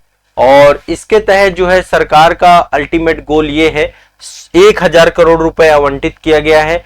और सरकार चाहती है कि जो उत्तर प्रदेश के पढ़े लिखे युवा हैं, है ना, वो जो है क्या करे, खुद का स्वरोजगार का पा पाए और खुद को लेकर एमएसएमई एस्टेब्लिशमेंट कर पाए, खुद को लेकर कुछ ना कुछ कार्य कर पाए। तो एक ये आपकी उत्तर प्रदेश सरकार की प्रभावी योजना है, उत्तर प्रदेश सरकार का उत्तर प्रदेश गौरव सम्मान पुरस्कार है, ठीक है, पहली बार दिया गया है। और ये इंदिरा गांधी प्यारी बहना सुख सम्मान योजना, ये हिमाचल प्रदेश की महत्वाकांक्षी योजना है, 1500 रुपए प्रति माह महिलाओं को दिया जाएगा। और ये गोल्डन ग्लोब अवार्ड मैंने आपको बताया, ओपेनहाइमर को सर्वश्रेष्ठ फिल्म का अवार्ड मिला है। सर्वश्रेष्ठ अभिनेता जो है वो है किलियन मर्फी, इनको ऑस्कर अवार्ड से भी नवाजा गया है। सर्वश्रेष्ठ निर्देशक आपके जो है क्रिस्टोफर नोलन है, ये ध्यान रखिएगा, ठीक है। इसके बाद जो है आपके फिल्म फेयर अवार्ड में 12th फेल को सर्वश्रेष्ठ फिल्म का पुरस्कार मिला है। 69वां फिल्म फेयर अवार्ड था इस बार का, और ये आपका गिफ्ट सिटी गुजरात में आपका आयोजन इसका हुआ था। इसके बाद जो है आपके माहे श्रेणी के 3 जलपोत हैं, माहे, मालवन और मैग्रोल, इनका जो है सफलतापूर्वक जलावरण हुआ है और ये आपका किसके द्वारा बनाई गई, कोचीन शिपयार्ड लिमिटेड के द्वारा विकसित की गई है। पनडुब्बी रोधी आपके जलपोत हैं आपके। तो ये करंट अफेयर्स के महत्वपूर्ण सेगमेंट हैं। हम चीजों को लगातार आगे करते जाएंगे, देखते जाएंगे। आज के सेशन के लिए इतना ही रखेंगे। चलिए, करंट अफेयर्स के अंतर्गत आज के सेशन में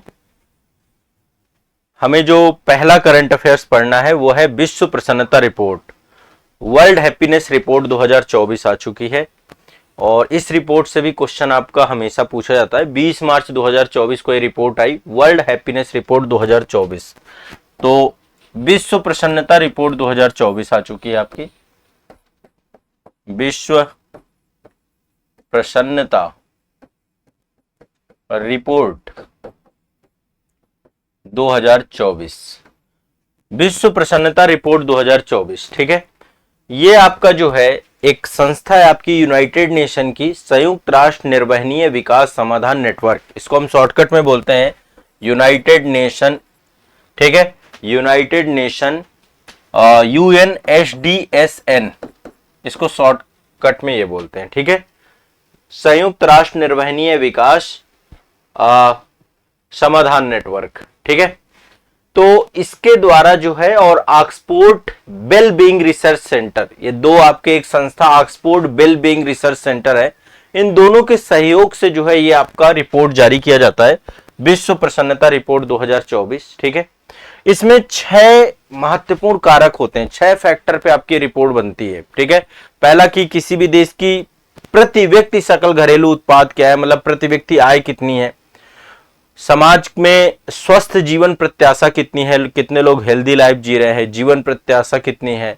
इसके अलावा उदारता, समाज कितना सहिष्णु है, टॉलरेट है, भ्रष्टाचार कैसा है किसी समाज में, जीवन में विकल्प लेने की स्वतंत्रता कितनी है और सामाजिक अवलंबन कितना है। ये 6 पैरामीटर्स के आधार पे एक रिपोर्ट जारी होती है, विश्व प्रसन्नता रिपोर्ट। जो आपसे क्वेश्चन पूछा जाएगा, सबसे पहले पूछा जाएगा कि शीर्षतम देश क्या है, तो सबसे नंबर 1 है फिनलैंड। आमतौर पे जितने भी आपके स्कैंडिनेवियाई कंट्री हैं या नॉर्डिक कंट्रीज हैं, ये आपके रहते हैं टॉप में। तो नंबर 1 में फिनलैंड है, फिर आपका डेनमार्क है, फिर आपका आइसलैंड है, ठीक है। दूसरे नंबर पे डेनमार्क है, फिर आइसलैंड है, डेनमार्क, और तीसरे नंबर पे आइसलैंड है, ठीक है। Finland, Denmark, Iceland. भारत की स्थिति कितनी है 2024 में? 126वीं। हम कहां पर खड़े हैं अभी? 126 में। भारत की स्थिति बहुत सारी रिपोर्ट में बहुत बुरी है, जिनमें से एक ये रिपोर्ट में भी अच्छी नहीं है, विश्व प्रसन्नता रिपोर्ट, ठीक है। तो भारत की स्थिति 126वीं है। पिछले साल भी भारत की रैंक 126वीं थी। 2023 में भी हम 126वें नंबर पे थे और 2024 में भी हम 126वें नंबर पे हैं, ठीक है।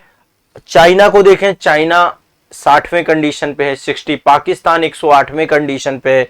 तो हम चीन और पाकिस्तान से भी पीछे हैं। नेपाल 93वें नंबर पे है, श्रीलंका 128वें नंबर पर है। तो देखा जाए ओवरऑल भारत एक मतलब बड़ी आबादी वाला देश है और भारत की स्थिति अभी अच्छी नहीं है इस रिपोर्ट में। तो एक रिपोर्ट आप लोग ये देखिएगा सभी लोग, ठीक है, विश्व प्रसन्नता report 2024, Finland, Denmark, Iceland, UNSDSN, ठीक है, इसके द्वारा ये रिपोर्ट आपकी जारी की जाती है। अगली रिपोर्ट बहुत इंपॉर्टेंट रिपोर्ट है, 100% लिख लो। ये दोनों रिपोर्ट इंपॉर्टेंट है। पहली वाली विश्व प्रसन्नता रिपोर्ट आप 100% मान के चलिए, इससे क्वेश्चन आपका आना ही आना है, मतलब आपका इससे 100% क्वेश्चन आएगा।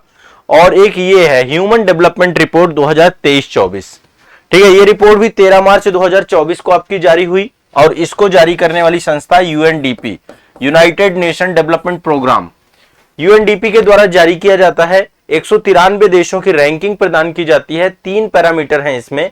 एक पैरामीटर है आपका प्रति व्यक्ति आय, ठीक है, दूसरा है जीवन प्रत्याशा और तीसरा है एजुकेशन या साक्षरता।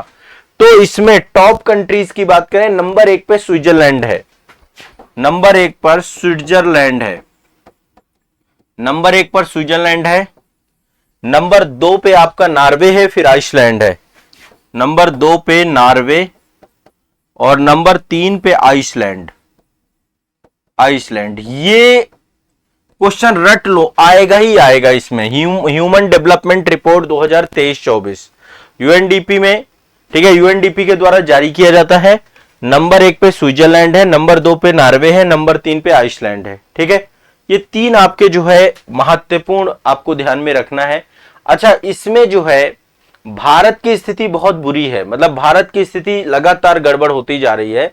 भारत की स्थिति 134वीं है। भारत की स्थिति कितनी है? 134वीं, ठीक है।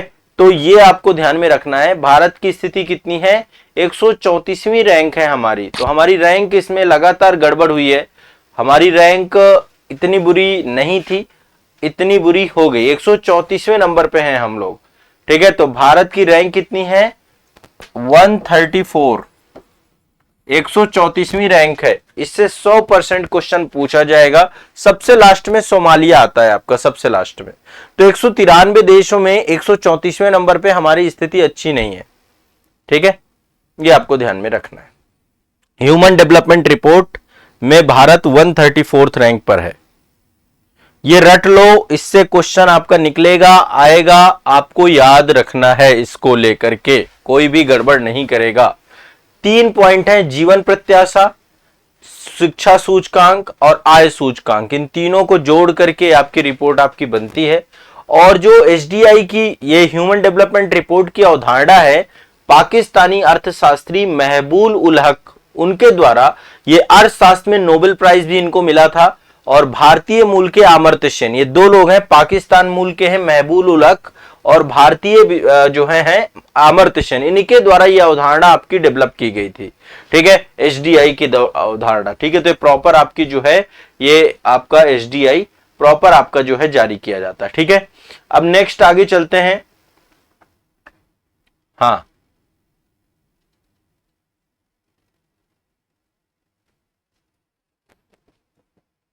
एसडीआई का क्लियर हो गया।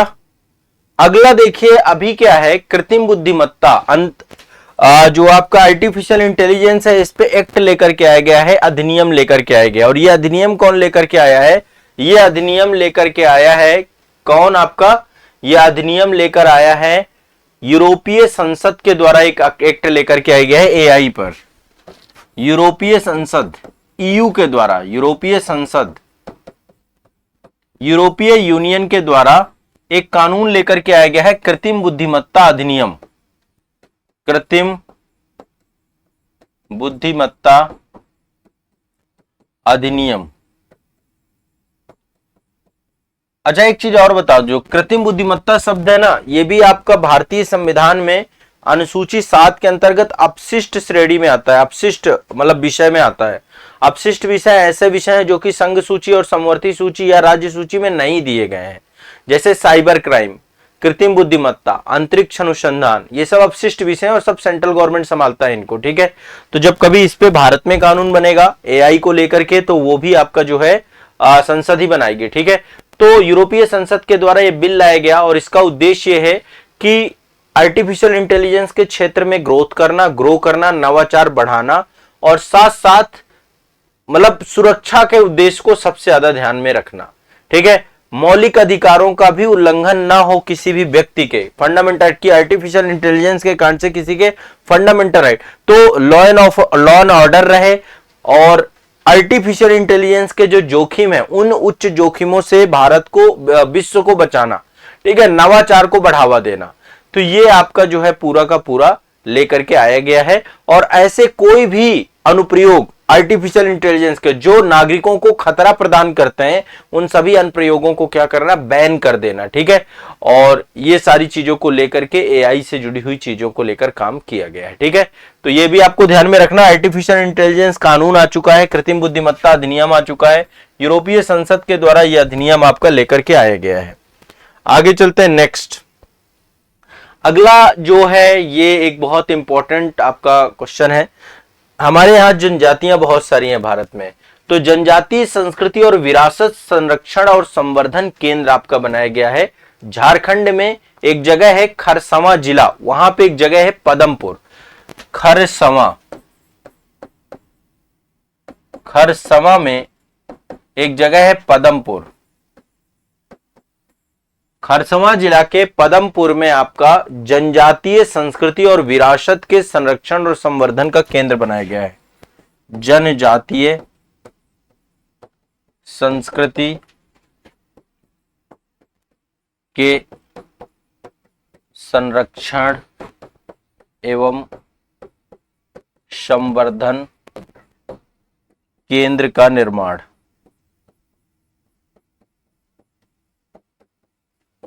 ठीक है, जनजातीय संस्कृति के संरक्षण एवं संवर्धन केंद्र का निर्माण किया गया है। कहां पे?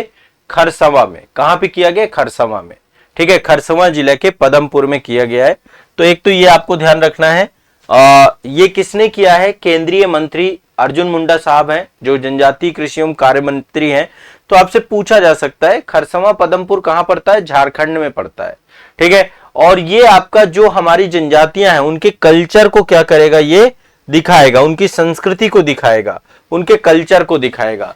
तो जनजातीय कार्य मंत्री जो आपके हैं अर्जुन मुंडा जी, उनके द्वारा जो है ये पूरा का पूरा वर्चुअल माध्यम से इसका जो है उद्घाटन किया गया। झारखंड के खरसवां जिला में जो है क्या किया गया? आपका जनजातीय संस्कृति और विरासत के संरक्षण और संवर्धन के लिए केंद्र बनाया गया है। तो इसके लिए पैसा 10 करोड़ रुपए आवंटित किया गया अभी शुरुआत में। इसका काम रहेगा कि भौतिक और अमूर्त जनजातीय संस्कृति, इतिहास और विरासत को क्या करना?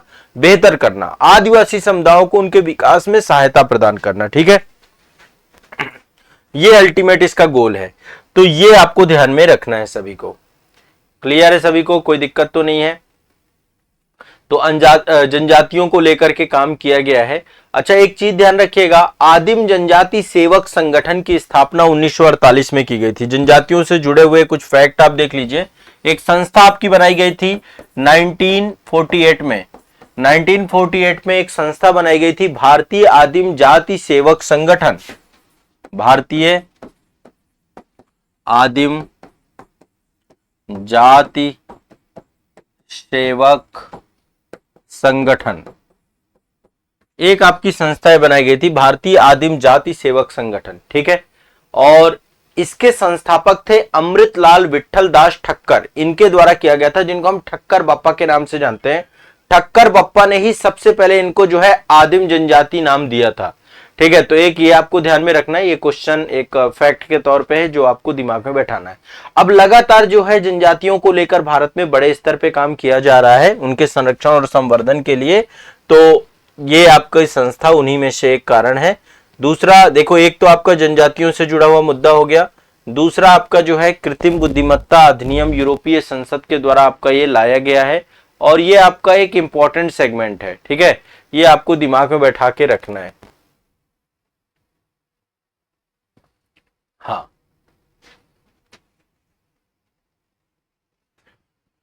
इसके बाद नेक्स्ट आपका जो है ये ह्यूमन डेवलपमेंट रिपोर्ट है। एसडीआई में भारत की रैंक कितनी है? 134वीं रैंक है। रट लेना है इसको, भारत की रैंक कितनी? 134वीं रैंक है। ठीक है, और नंबर 1 में स्विट्जरलैंड है। स्विट्जरलैंड भी पूछ सकता है, स्विट्जरलैंड, नॉर्वे, आइसलैंड। ये 100% क्वेश्चन पूछा जाएगा, इसलिए इसको सब लोग रट लेंगे, यहां से क्वेश्चन आएगा ही आएगा आपका। ठीक है, और एक आपका ये विश्व प्रसन्नता रिपोर्ट है, इसमें नंबर 1 पे फिनलैंड है आपका। और भारत की रैंकिंग की बात करें तो भारत 126वें नंबर पर है विश्व प्रसन्नता रिपोर्ट पे। तो विश्व प्रसन्नता रिपोर्ट भी रट जानी चाहिए। 2023 में भी 126वें नंबर पे थे, इस बार भी 126वें नंबर पे है। ठीक है, ये आपके करंट अफेयर्स के महत्वपूर्ण टॉपिक हैं, इनको रिवाइज करिए, इनको भूलना नहीं है, इनसे क्वेश्चन आपके निकल के आएंगे। ठीक है, चलिए करंट अफेयर्स के अगले टॉपिक के अंतर्गत आज हम देखेंगे इलेक्ट्रिक वाहन जो आप सभी के आते हैं, उसको लेकर सरकार के द्वारा एक पॉलिसी लेकर के आई गई है जिसका नाम है ई वाहन नीति। दरअसल सरकार का उद्देश्य है कि भारत में इलेक्ट्रिक वाहनों को क्या किया जाए? बनाया जाए, यहाँ पे मैन्युफैक्चरिंग की जाए, क्योंकि आने वाला भविष्य क्या है? ईवी का है। तो इलेक्ट्रिक वाहनों को भारत में ही मैन्युफैक्चर्ड किया जाए। तो इसके लिए सरकार लेकर के आई है ई वाहन नीति। ई वाहन नीति किस लिए लेकर आई है? ताकि इलेक्ट्रिक व्हीकल्स की भारत में मैन्युफैक्चरिंग हो सके। 15 मार्च 2024 को ये आपकी नीति को स्वीकृति प्रदान की गई है, सेंट्रल गवर्नमेंट के द्वारा लाई गई है। तो ई वाहन नीति का अल्टीमेट गोल क्या है? ई वाहन नीति 2024 का अल्टीमेट गोल है भारत को ई वाहन यानी इलेक्ट्रिक वाहन जो है आपके, उनके निर्माण का गंतव्य क्षेत्र बनाना। और इस नीति के तहत भारत जो है जितने भी आपके इलेक्ट्रिक व्हीकल बनाने वाली कंपनियां हैं, बहुत सारी कंपनियां हैं जो कि इलेक्ट्रिक व्हीकल बनाती हैं, उन सबको भारत में निवेश को आकर्षित करने के लिए ये आपका जो है नीति बनाई गई है। तो ई वाहन नीति किस लिए है? भारत को मैन्युफैक्चरिंग हब बनाना। किस चीज का मैन्युफैक्चरिंग हब बनाना? भारत को मैन्युफैक्चरिंग हब बनाना है इलेक्ट्रिक व्हीकल के क्षेत्र में। ठीक है, तो भारत सरकार के द्वारा नीति लाई गई है कि विश्व में जहां जहां पर भी इलेक्ट्रिक व्हीकल निर्माण करने वाले लोग हैं, जो इलेक्ट्रिक व्हीकल्स निर्माण कर रहे हैं, बड़ी बड़ी कंपनियां हैं जैसे आपकी टेस्ला है आपकी, है ना, ये सभी भारत में आकर के इलेक्ट्रिक व्हीकल्स को निर्माण कर सकें। अब इसके लिए सरकार ने कहा है कि जो भी इलेक्ट्रिक व्हीकल्स बनाना चाहते हैं, भारत में आकर के बनाना चाहते हैं, हम उनको विशेष सुविधाएं भी प्रदान करेंगे, लेकिन उन्हें कम से कम 4,150 करोड़ रुपया कम से कम उनको इन्वेस्ट करना पड़ेगा। अधिकतम कितना भी कर सकते हैं, ये न्यूनतम निवेश राशि है। न्यूनतम निवेश राशि, न्यूनतम निवेश कितना कर सकते हैं? वो 4,150 करोड़ रुपए का न्यूनतम निवेश कर सकते हैं, और अधिकतम कितना भी कर सकते हैं, अधिकतम कितना भी कर सकते हैं, मैक्सिमम कितना भी कर सकते हैं। तो न्यूनतम 4,150 करोड़ रुपए का निवेश कर सकते हैं। ठीक है, तो अधिकतम की कोई सीमा है नहीं। तो विनिर्माण के लिए जो है भारत सरकार के द्वारा ये पूरा का पूरा प्रयास किया गया है कि यहाँ पे विनिर्माण हो सके। ठीक है, भारत जो है विनिर्माण सुविधाएं स्थापित करेगी, और साथ ही जो है प्रयास भारत सरकार का यही है कि आने वाले 5 वर्षों में हम जो है घरेलू मूल्यवर्धन जो है 50% से ज्यादा इसको बढ़ा दें। भारत में जो है बड़े स्तर पे विनिर्माण क्षेत्र को हम एक इन्वायरमेंट दें और बढ़िया से इसको जो है भारत के लिए बेहतर बनाएं। ठीक है, सरकार इसके लिए जो कस्टम ड्यूटी है, सीमा शुल्क है, इन सब को जो है इन पर भी कमी करेगी, और सरकार जो है एक्सपोर्ट करने के लिए एक प्रॉपर इन्वायरमेंट देगी। साथ ही भारत के अंदर भी इतना बड़ा बाजार है तो इसको भी इस्टेब्लिशमेंट करने का काम करेगी। तो भारत सरकार के द्वारा इलेक्ट्रिक व्हीकल पॉलिसी लेकर के आई गई है। अब ईवी से आपसे कोई भी क्वेश्चन आता है तो आप जरूर डालिए कि भारत सरकार का टारगेटेड गोल है कि आने वाले समय पे भारत में इलेक्ट्रिक व्हीकल की मार्केट को बेहतर करना, और कंपनियों को जो भी निवेश करेंगी उन निवेश के लिए विभिन्न प्रकार की सरकार के द्वारा सुविधाएं देना, इंफ्रास्ट्रक्चर फैसिलिटीज अवेलेबल कराना। तो पहला करंट अफेयर्स आपका इलेक्ट्रिक व्हीकल पॉलिसी 2024 से है। अगला करंट अफेयर्स है आपका एशियन डेवलपमेंट बैंक से। देखिए, आप सभी को पता है गुजरात में गिफ्ट सिटी बन रही है। ठीक है, Gujarat international financial tech city को ही गिफ्ट सिटी बोलते हैं। गुजरात में क्या बन रही है? GIFT city. ठीक है, इसका फुल फॉर्म क्या है गिफ्ट सिटी का? Gujarat international financial tech city. ठीक है, तो ओवरऑल ये आपका जो है यहाँ पे एक बेसिक इंफ्रास्ट्रक्चर इस्टेब्लिशमेंट किया गया है। यहाँ पर जो है फिनटेक इंडस्ट्री बनाई जा रही है। फिनटेक मतलब जो कि आपका, फिनटेक का मतलब है कि जो आपका वित्तीय और प्रौद्योगिकी दोनों को साथ में जोड़ करके, फिनटेक का मतलब है फाइनेंस प्लस टेक्नोलॉजी। जैसे एडटेक शब्द आप सुनते हैं ना, तो एजुकेशन प्लस टेक्नोलॉजी, वैसे फिनटेक का मतलब है वित्तीय। जैसे पेटीएम आपकी एक फिनटेक कंपनी है ना, फोन पे आपकी एक जो है फिनटेक कंपनी है। टेक का मतलब है तकनीकी। तो गिफ्ट सिटी में फिनटेक इंफ्रास्ट्रक्चर को बढ़ाना है, और यहां पर जो है फिनटेक संस्थान, अनुसंधान और नवाचार, इनको बढ़ाने के लिए अभी एशियन डेवलपमेंट से एक समझौता ज्ञापित किया गया है। एशियन यानी ये देखिए, जैसे वर्ल्ड बैंक है वैसे ही एशियन डेवलपमेंट बैंक है। एशिया के विकास कार्यक्रमों के लिए पैसा उपलब्ध कराता है, ऋण प्रदान करता है। तो भारत सरकार के द्वारा गिफ्ट सिटी में फिनटेक को एस्टेब्लिशमेंट करने के लिए, गुजरात में गिफ्ट सिटी में अंतरराष्ट्रीय फिनटेक संस्थान की स्थापना करने के लिए भारत सरकार फिनटेक इकोसिस्टम को यहां पे एस्टेब्लिशमेंट करना चाहती है, और इसके लिए एडीबी के द्वारा 23 मिलियन अमेरिकी डॉलर का ऋण दिया गया है। 23 मिलियन यूएस डॉलर का ऋण दिया गया है। 23 मिलियन अमेरिकी डॉलर का ऋण प्रदान किया गया है। ठीक है, ये आपको दिमाग में बैठा देना है। तो अभी भारत सरकार और एशियन डेवलपमेंट बैंक के बीच में एक समझौता हुआ है। ये समझौता 14 मार्च 2024 को हुआ है।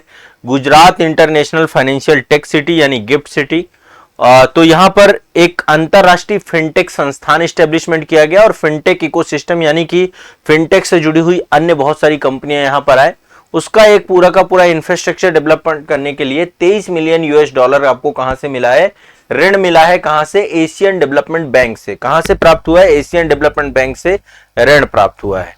तो इससे क्या होगा, फिनटेक स्टार्टअप के विकास में समर्थन मिलेगा और फिनटेक को हम बेहतर कर पाएंगे। ठीक है, तो एशियन डेवलपमेंट बैंक ये आपका जो है, इसकी स्थापना हुई थी 1966 में, 19 दिसंबर 1966 में स्थापित हुई थी। एशिया में जितने भी देश हैं, इनके आर्थिक विकास को बेहतर बनाने के लिए आपका पूरा का पूरा बनाया गया था। इसका जो मुख्यालय है वो फिलीपींस में है। कहां पर है? फिलीपींस। फिलीपींस में मनीला में है, उसकी राजधानी मनीला में इसका क्या है? हेडक्वार्टर है। एडीबी का हेडक्वार्टर है, ये आपको दिमाग में बैठा के रखना है। टोटल 68 देश जो है एडीबी के साथ जुड़े हुए हैं, जिसमें 49 एशिया प्रशांत क्षेत्र के हैं और बाकी बाहर के देश भी इससे जुड़े हुए हैं। Total 68 member Asian development bank के साथ हैं, जिसमें एशिया के 49 कंट्रीज हैं, बाकी बाहरी कंट्री भी इसमें जुड़ी हुई है। तो गिफ्ट सिटी मैंने आपको बता दिया, GIFT city Gujarat international financial tech city बनाई जा रही है और यहां पर अंतरराष्ट्रीय फिनटेक संस्थान बनाया जा रहा है और फिनटेक इकोसिस्टम को एस्टेब्लिशमेंट करने के लिए क्या किया जा रहा है? 23 करोड़ रुपए का जो है यहाँ पे ऋण लिया गया है। किससे? एशियन डेवलपमेंट बैंक से, एडीबी से। ठीक है, ये आपको ध्यान में रखना है। अब आगे चलते हैं। देखिए, अभी किसानों के लिए कई सारे एप्लीकेशंस लॉन्च किए गए हैं। आप सभी जानते हैं कि एक जो है आपकी ई नाम बनाया गया। ई नाम मतलब एक तरीके की इलेक्ट्रॉनिक नेशनल एग्रीकल्चर जो है आपकी मार्केट बनाई गई है। ई नाम, ई नाम के बारे में आप सभी जानते हैं, इलेक्ट्रॉनिक नेशनल एग्रीकल्चर मार्केट। ठीक है, इसकी शुरुआत 2016 में की गई थी और वर्तमान में 23 राज्य और 4 केंद्र शासित प्रदेशों में ये आपका जो है पूरा ई नाम के थ्रू किसान अपना, तो जैसे आप देखते हैं ना, मार्केट होती है, बाजार होती है, तो उसी तरीके से एक इलेक्ट्रॉनिक मार्केट आपकी गवर्नमेंट के द्वारा बनाई गई। अभी इसमें बहुत सारे किसान रजिस्टर्ड हैं, बहुत सारे व्यापारी रजिस्टर्ड हैं, तो किसानों को यदि अपना कोई भी जो है उत्पाद भेजना है, खाद्यान्न बेचना है, तो ई नाम के थ्रू भी वो डील कर सकते हैं। ठीक है, तो और भारत में पैन इंडिया कहीं भी बेच सकते हैं। ठीक है, यहाँ पे बहुत सारे व्यापारी वर्ग भी है जो खरीदार हैं और बहुत सारे आपके किसान भी यहाँ पे जुड़े हुए हैं। तो अभी हाल ही में भारत सरकार के द्वारा केंद्रीय कृषि एवं किसान कल्याण जनजातीय कार्य मंत्री अर्जुन मुंडा जी थे। अभी अर्जुन मुंडा जी के द्वारा ई नाम मोबाइल ऐप और एफपीओ इंस्पेक्शन ऐप, 2 ऐप आपके अभी लॉन्च किए गए हैं। पहला ऐप आपका लॉन्च किया गया है ई नाम मोबाइल ऐप। अब ये पोर्टल ही था, अब इसका एप्लीकेशन भी आ चुका है, ये ऐप लॉन्च किया गया है। दूसरा आपका किया गया है जो किसान संगठन आपके होते हैं, एफपीओ इंस्पेक्शन ऐप।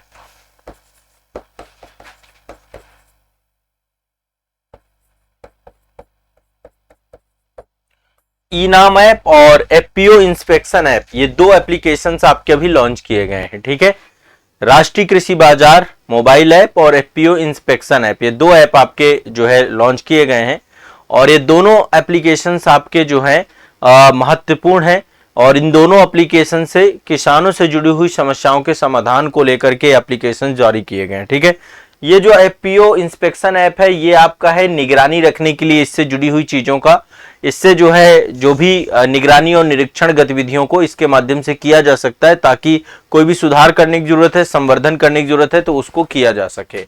और जो आपका ई नाम एप्लीकेशन है, इसमें कोई भी किसान जो है अपना मार्केट में कोई भी खरीदार को अपना कोई भी खाद्यान्न पदार्थ बेच सकता है, उसको लेकर के एक आपका ओपन पोर्टल है आपका, जिसके माध्यम से इंटरनेशनल नेशनल पैन इंडिया कहीं पर ट्रेड कर सकते हैं जहां पर अच्छा पैसा मिले। ठीक है, अगला करंट अफेयर्स है, हमारी देश की महामहिम राष्ट्रपति जो है द्रौपदी मुर्मू जी अभी हाल ही में मॉरिशस की यात्रा पर थी, मॉरिशस गई हुई थी।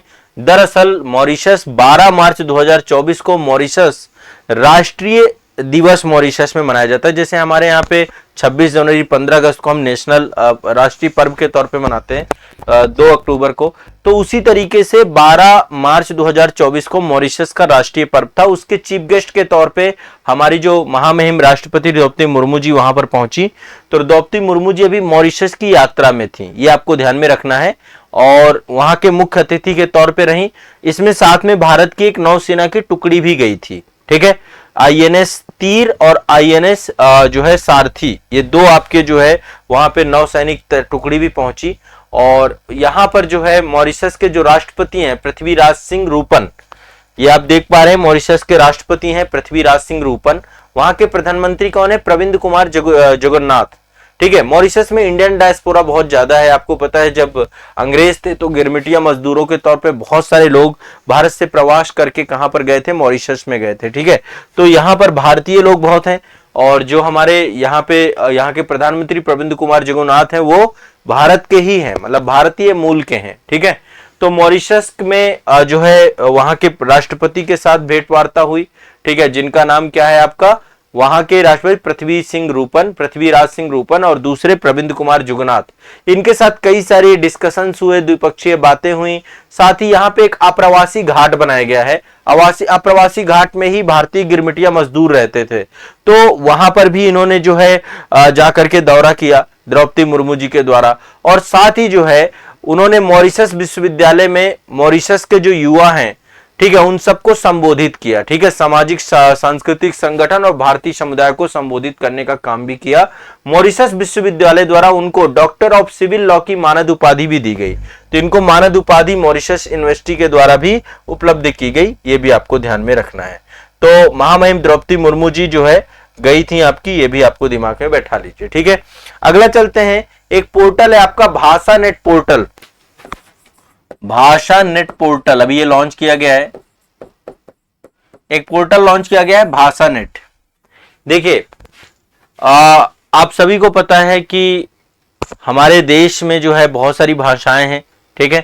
तो अभी जो है हाल ही में यूनिवर्सल एक्सेप्टेंस यूए दिवस के अवसर पर जो है डॉक्टर अंबेडकर इंटरनेशनल सेंटर नई दिल्ली, यहां पर national internet exchange of India, national internet exchange of India और सूचना प्रौद्योगिकी मंत्रालय के द्वारा पूरे देश में डिजिटल समावेशन के लिए भाषा नेट जो है ये आपका लॉन्च किया गया है।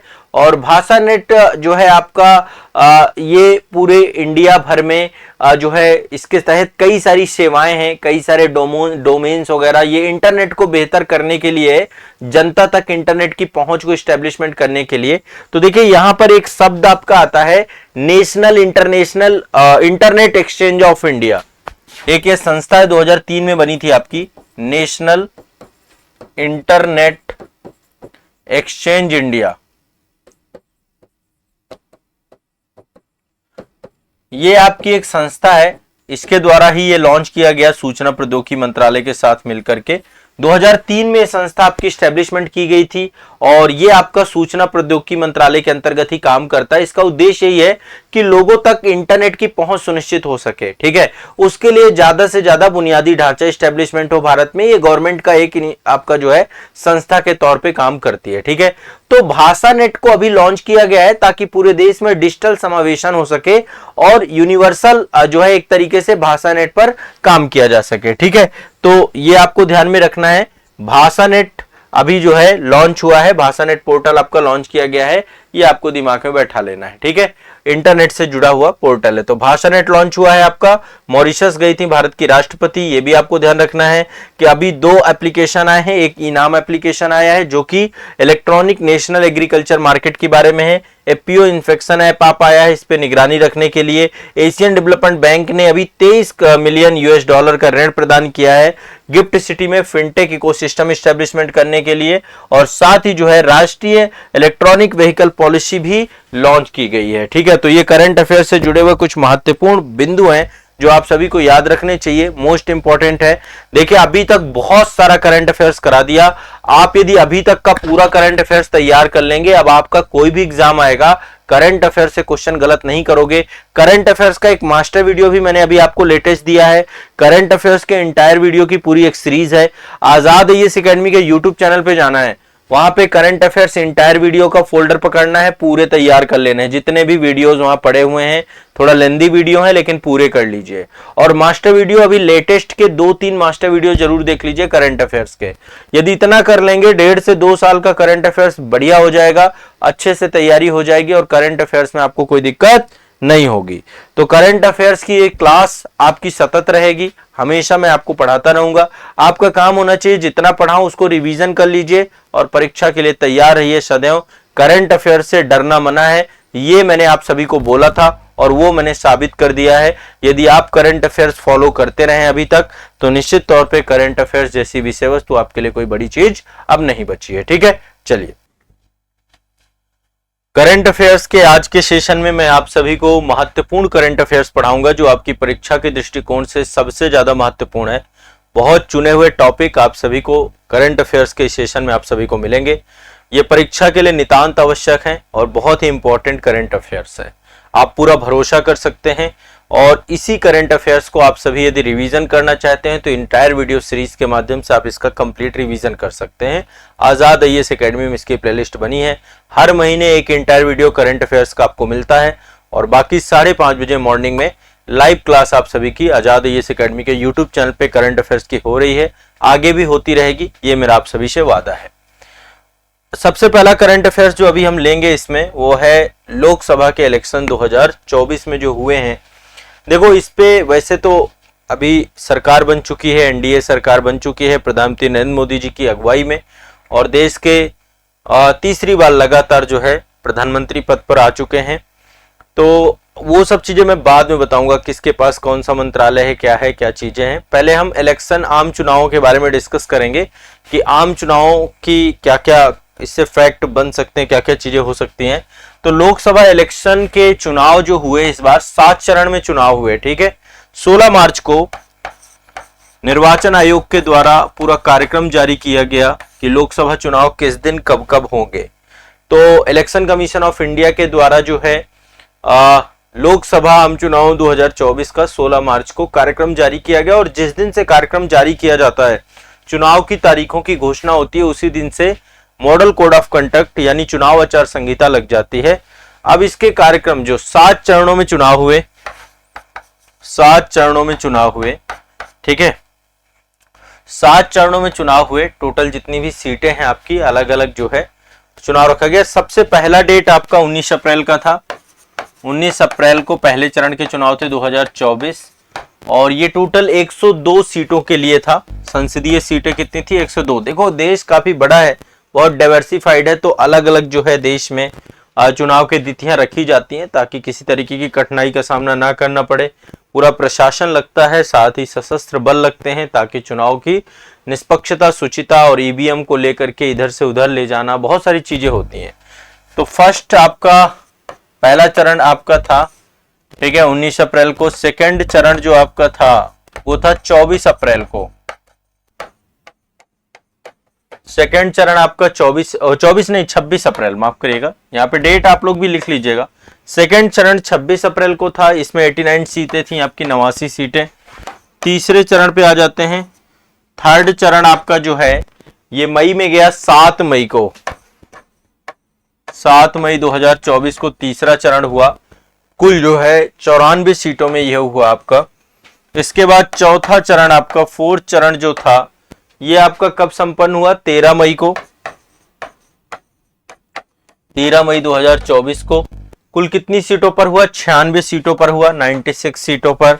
इसके बाद पांचवा चरण जो आपका है ये हुआ कब? 20 मई को हुआ पांचवा चरण, 20 मई को हुआ। और टोटल कितने सीटों पे आपका मतलब हुआ? ये 49 सीटों पे आपका ये हुआ। इसके बाद छठवां चरण जो आपका है, छठवां चरण आपका जो है 25 मई को हुआ, 25 मई 2024 को। टोटल कितनी सीटों पर हुआ? 57 सीटों पर हुआ। और लास्ट और अंतिम चरण आपका 7वां चरण है जो कि आपका 1 जून को संपन्न हुआ। 1 जून तक आपके चुनाव लगातार चले। 9 जून को सरकार बन गई थी, प्रधानमंत्री जी के द्वारा शपथ 9 जून को ली गई है, तो 9 जून के बाद से कार्यक्रम आपका चुनाव खत्म हो गए पूरी तरीके से, ठीक है। और ये भी 57 सीटों के लिए था। मतगणना किस दिन थी?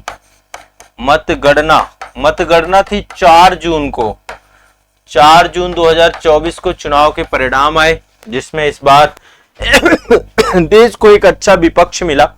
इस बार के चुनाव की सबसे बड़ी खासियत थी कि विपक्ष दिया गया, जनता ने विपक्ष भी दिया है। हाँ, ठीक है, तो सबको क्लियर है ये, ठीक है। ये आपका जो है ये 7 चरणों में चुनाव हुआ। मतगणना 4 जून को हुई। बेसिक ये डेट तिथियां वैसे कभी कभी एग्जाम वगैरह हम पूछ लेते हैं, तो हमारे पास रहनी चाहिए चीजें, ठीक है। अच्छा, क्या केवल लोकसभा के चुनाव हुए? नहीं, लोकसभा के चुनाव के साथ साथ राज्य विधानसभाओं के भी चुनाव हुए। राज्य विधानसभाओं के भी चुनाव हुए, कुछ विधानसभाओं के चुनाव हुए हैं, जैसे कि राज्य विधानसभा चुनाव भी हुए। अरुणाचल प्रदेश में चुनाव हुए हैं इस दौरान, ठीक है। अरुणाचल प्रदेश के साथ सिक्किम, उड़ीसा और आंध्र प्रदेश, 4 राज्यों में हुए हैं टोटल चुनाव। सिक्किम में चुनाव हुए हैं, उड़ीसा में चुनाव हुए हैं और आंध्र प्रदेश में चुनाव हुए हैं। चंद्रबाबू नायडू बन गए आंध्र प्रदेश के। तो यहाँ पे पहला जो एपी है ये अरुणाचल प्रदेश है। अरुणाचल प्रदेश में चुनाव हुए, एक ही चरण में चुनाव हुआ। अरुणाचल प्रदेश में टोटल 60 सीटें हैं। 19 अप्रैल को चुनाव थे अरुणाचल प्रदेश में, और सिक्किम में 32 सीटों के चुनाव भी 19 अप्रैल को संपन्न हुए। तो अरुणाचल प्रदेश सिक्किम एक साथ हो गया। उड़ीसा में 3 चरणों में चुनाव आपके हुए हैं, ठीक है। मतलब कि उड़ीसा में लगातार 3 नहीं 4 चरणों में उड़ीसा में चुनाव आपके हुए हैं, अलग अलग डेटों में, अलग अलग तिथियों में, 13 मई को, 20 मई को, 25 मई को, 1 जून को। इतना इंपॉर्टेंट नहीं है, बस सीटें याद रखिएगा। 147 सीटें यहाँ पे हैं और आंध्र प्रदेश में 175 सीटें हैं आपकी टोटल, ठीक है। तो ये आपकी कुल सीटें हैं, आंध्र प्रदेश, अरुणाचल प्रदेश, सिक्किम, उड़ीसा, आंध्र प्रदेश, ठीक है। तो ये आपकी टोटल सीटें हैं। राज्य विधानसभा चुनाव भी साथ में आपके हुए थे, इनकी भी जो है कार्यक्रम आए थे, इनके कार्यक्रमों के हिसाब से यहाँ भी चुनाव संपन्न हुए। तो 4 राज्यों में विधानसभा चुनाव और बाकी लोकसभा इलेक्शन, जनरल इलेक्शन आपके 2024 के संपन्न हो चुके हैं। तो एक तो ये याद रखिएगा, अब इस पे मैं एक अलग से वीडियो बनाऊंगा, ठीक है। अभी यूपी का तो टाइम है, यूपी में 2022 में चुनाव हुए थे, तो अब अगला चुनाव 2027 में होगा, ठीक है। तो यूपी में तो अभी टाइम है, अभी कोई इलेक्शन का समय है नहीं यूपी में। तो ये आपका लोकसभा इलेक्शन 2024 एक करंट अफेयर्स आपका इससे हो गया, ठीक है। सबको ध्यान रखना है। देखिए, वंदे भारत ट्रेनें अभी बहुत सारी चलाई गई हैं, आप सभी को पता, ट्रेन 18 के नाम से इसको पहले जानते थे। और लगातार अब भारत में सेमी हाई स्पीड ट्रेनें चलाई गई हैं, और इन सेमी हाई स्पीड ट्रेनों में वंदे भारत ट्रेनें जो है अपने आप में खास ट्रेनें हैं, ठीक है। अभी बुलेट ट्रेन जैसा कॉन्सेप्ट हुआ नहीं है भारत में। दक्षिण एशिया की पहली बुलेट ट्रेन इंडोनेशिया में चली है। इंडोनेशिया में अभी जो है बुलेट ट्रेन चलाई गई हैं। बूस नाम है वहां की बुलेट ट्रेन का, जो इंडोनेशिया में चलाई गई है, जोको विडोडो साहब के द्वारा, चीन के द्वारा बनाई गई। भारत में भी मुंबई से अहमदाबाद के लिए पहली बुलेट ट्रेन बन रही है, लेकिन अब उसमें टाइम लगेगा। लेकिन सेमी हाई स्पीड ट्रेनें चलाई गई हैं हमारे देश में, जिनका नाम वंदे भारत रखा गया। अभी 10 नई वंदे भारत और चलाई गई हैं। चुनाव के पहले 12 मार्च को देश में 10 नई वंदे भारत ट्रेनें और चलाई गई हैं, ठीक है। देश में 10 नहीं तो अहमदाबाद और गुजरात से लेकर के हर एक क्षेत्र के लिए, अहमदाबाद, गुजरात, मुंबई, सिकंदराबाद, मैसूर, पटना, ठीक है। अब भारत में कहीं भी आपको जाना है तो धीरे धीरे आपके पास विकल्प है सेमी हाई स्पीड ट्रेनों को लेकर के, और ये आपकी जो है वंदे भारत ट्रेनें लगातार चल रही हैं। तो एक आपको ये ध्यान रखना है, एक तो ये बहुत बड़ा कार्य है कि भारत में जो है सेमी हाई स्पीड ट्रेनों से, देखो जितना ज्यादा ट्रांसपोर्टेशन में गति होगी उतना ही ज्यादा देश का विकास होगा, ठीक है। ये आपको दिमाग में बैठा के रखना है। तो गुजरात के अहमदाबाद में 10 नई ट्रेनें आपकी चलाई गई। अब मैं ये नहीं बताऊंगा कहां कहां तक चलाई गई, कोई मतलब नहीं है उसका, ठीक है। ये आपको दिमाग में बैठाना है। और रेलवे स्टेशनों पर प्रधानमंत्री जन औषधि केंद्र भी आपके जो है बनाए जा रहे हैं। तो वैसे भी प्रधानमंत्री जन औषधि केंद्र में जेनरिक दवाएं मिलती हैं। जेनरिक दवाएं यानी दवाओं का जो सॉल्ट होता है उस सॉल्ट के आधार पे दवाएं मिलती हैं और बहुत ही सस्ती दवाएं होती हैं। प्रधानमंत्री जन औषधि केंद्र, तो रेलवे स्टेशन परिसर पर भी जन औषधि केंद्र आपके 50 नए खोलने की बात हुई। 10 वंदे भारत चलाई गई जेनरिक जो है आपकी दवाओं के साथ काम हुआ। इसके बाद जो है कई सारे कार्गो टर्मिनल बन रहे हैं। गति शक्ति टार्बो, आपको पता पीएम गति शक्ति योजना आई थी जिसमें लॉजिस्टिक को लेकर काम हो रहा है। तो देश में जो है कार्गो टर्मिनल बनाए जा रहे हैं, ये बड़े स्तर पे किया जा रहा है। और साथ ही एक स्टेशन एक उत्पाद, इसको लेकर के भी काम किया जाए बड़े स्तर पे, ठीक है। एक स्टेशन एक उत्पाद पे भी काम किया जा रहा है, ठीक है। तो ये भी आपको दिमाग में बैठाना है। वंदे भारत 10 नई वंदे भारत ट्रेनें आपकी चलाई गई हैं। ट्रेन 18 के नाम से जानते हैं इसको। भारत सरकार के द्वारा एक बहुत ही महत्वाकांक्षी कार्यक्रम चलाया जा रहा है, विकसित भारत अभियान। आप सभी जानते हैं 2047 तक भारत को विकसित भारत में कन्वर्ट करना है। और उसी तर्ज पर जो है विकसित भारत विकसित जम्मू कश्मीर अभियान भी चालू किया गया 7 मार्च को। 7 मार्च 2024 को विकसित भारत विकसित जम्मू कश्मीर अभियान भी आपका चालू किया गया। कहां पे? श्रीनगर पे, ठीक है। श्रीनगर पे जो है आपका विकसित भारत विकसित जम्मू कश्मीर प्रोग्राम भी चालू किया गया। और ओवरऑल इसमें देखो, अब चूंकि जम्मू कश्मीर को यदि डेवलप बनाएंगे, देखो भारत तभी डेवलप बनेगा जब भारत के अन्य राज्य भी विकसित बनेंगे। तो इसको डिसेंट्रलाइज कर दिया गया है पूरे प्रोग्राम को। विकसित भारत अभियान के साथ विकसित उत्तर प्रदेश, विकसित भारत, विकसित गुजरात, विकसित भारत, विकसित मध्य प्रदेश, विकसित भारत, इस तरीके से इसको जोड़ा गया पूरा का पूरा। तो यहाँ पे चूंकि जम्मू कश्मीर में आपको पता है पूरी की पूरी यहाँ पे टूरिस्ट इकोनॉमी है, टूरिज्म बहुत ज्यादा है। तो यहाँ पे कई सारी परियोजनाएं आपकी जोड़ी गई हैं।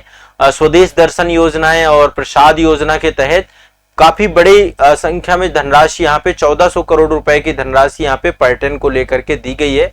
और प्रधानमंत्री नरेंद्र मोदी जी के द्वारा ही जो है लगभग 5000 करोड़ रुपए का कृषि एग्रीकल्चर विकास कार्यक्रम भी यहाँ पर चालू किया गया। तो यहाँ पे कई सारी आपकी जो है टूरिज्म को लेकर के, एग्रीकल्चर को लेकर के, और साथ ही जो है यहाँ पे चयनित पर्यटक स्थलों को लेकर के यहाँ पे काम किया जाएगा। विकसित भारत और विकसित जम्मू कश्मीर कार्यक्रम इनिशिएटिव आपका चालू किया गया है 7 मार्च 2024 को। तो एक आपको ये भी दिमाग में बैठा के रखना है, ठीक है। श्रीनगर पे 7 मार्च को विकसित भारत विकसित जम्मू कश्मीर प्रोग्राम इनिशिएटिव चालू किया गया, ठीक है।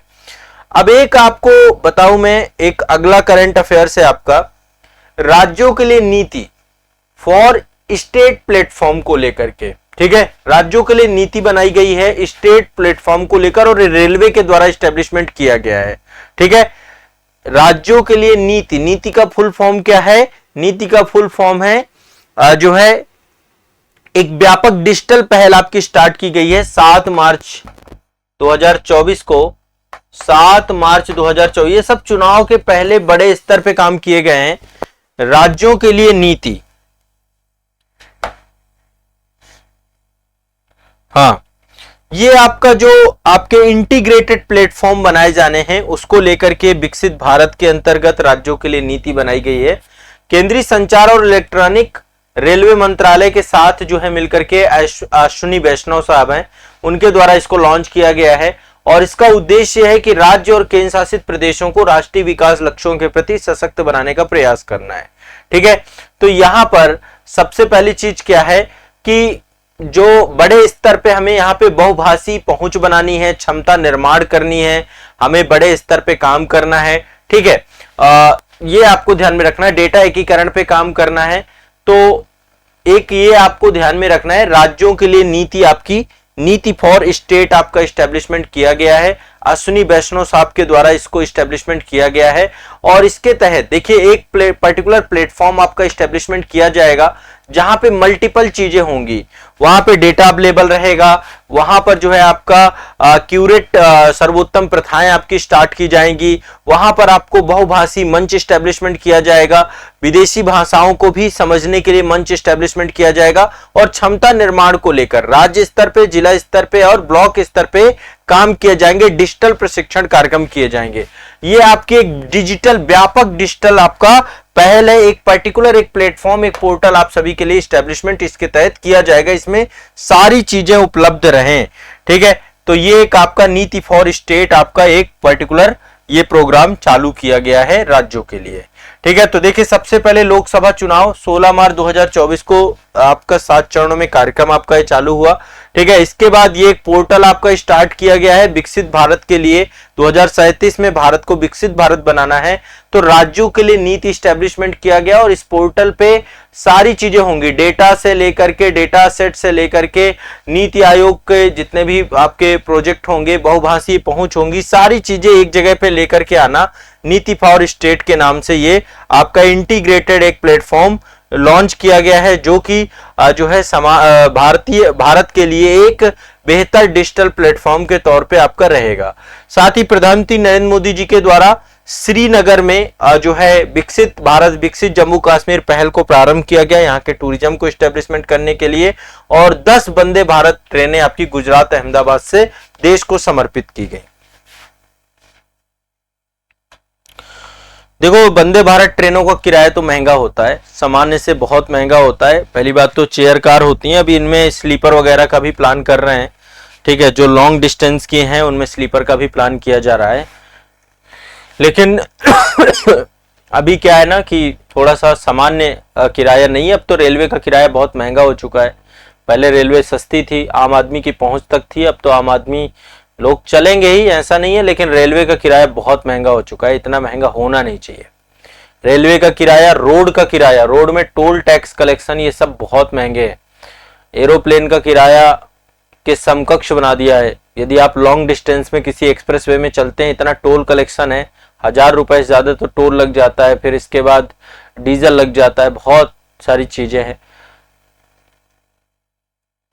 ठीक है, तो ये आपका करंट अफेयर्स के अंतर्गत महत्वपूर्ण करंट अफेयर्स थे, और करंट अफेयर्स को लेकर के कंटेंट आप सभी के पास मिलता रहेगा। मैं आप सभी के साथ जुड़ा हुआ हूं, करंट अफेयर्स मेरी जिम्मेदारी है।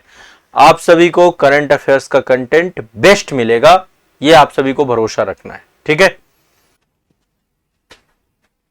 करंट अफेयर्स के अंतर्गत एक बहुत ही महत्वपूर्ण करंट अफेयर्स आज सबकी सभी के सामने है।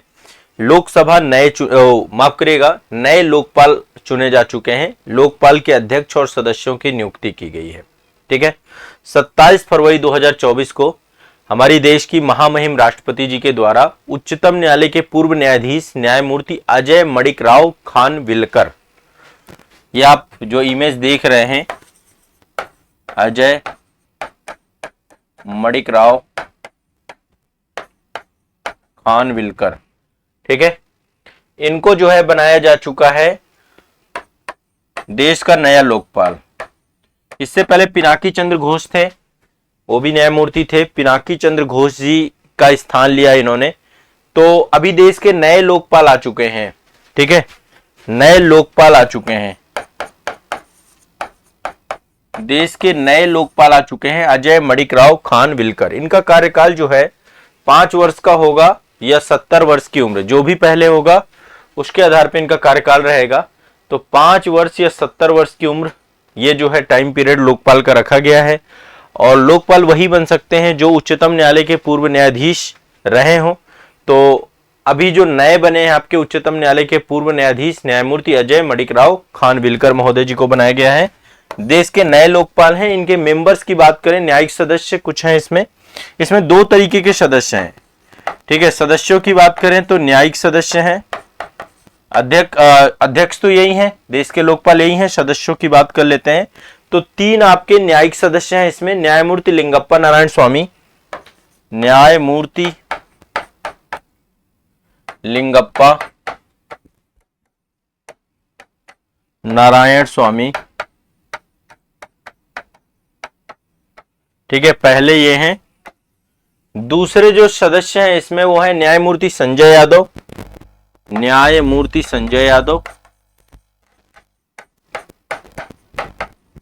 संजय यादव। तीसरे जो आपके हैं वो हैं न्यायमूर्ति ऋतुराज अवस्थी, न्यायमूर्ति ऋतुराज अवस्थी।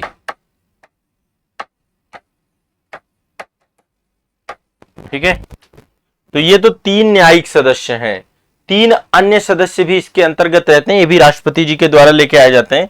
तो 3 अन्य सदस्य होते हैं। 3 अन्य में पहले आपके जो मेंबर हैं अन्य सदस्य में सुशील चंद्रा,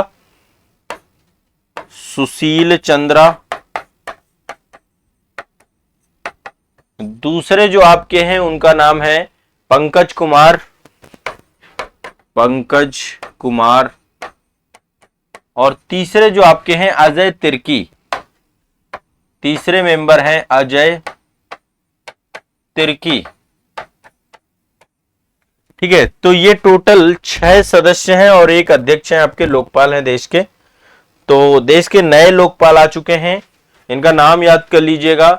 नए लोकपाल का नाम है अजय मणिक राव खानविलकर। ये उच्चतम न्यायालय के पूर्व न्यायाधीश भी रहे हैं। ठीक है, 3 न्यायिक सदस्य और 3 आपके जो है अन्य सदस्यों में से आपको ध्यान में रखना। कार्यकाल कितना है? 5 वर्ष या 70 वर्ष की आयु, जो भी पहले हो। और लोकपाल के अध्यक्ष का वेतन जो है उच्चतम न्यायालय के मुख्य न्यायाधीश के वेतन के बराबर होता है, और सदस्यों का वेतन जो होता है उच्चतम न्यायालय के न्यायाधीश के बराबर होता है। तो वेतन आपका वही होता है जो उच्चतम न्यायालय के मुख्य न्यायाधीश का हो, वही वेतन लोकपाल का होता है। और सदस्यों का वेतन वही होता है जो कि हमारे सुप्रीम कोर्ट के न्यायाधीशों का होता है। ठीक है, अध्यक्ष और सदस्य अपना त्यागपत्र राष्ट्रपति को सौंप सकते हैं, यदि पद से पहले वो इस्तीफा देना चाहें तो पद से पहले अपना। ठीक है, तो ये रट लीजिए सभी लोग, कोई दिक्कत नहीं है। बहुत बढ़िया सा जो है आपका करंट अफेयर्स है। दूसरा जो करंट अफेयर्स है ये बहुत इंपॉर्टेंट है आपका।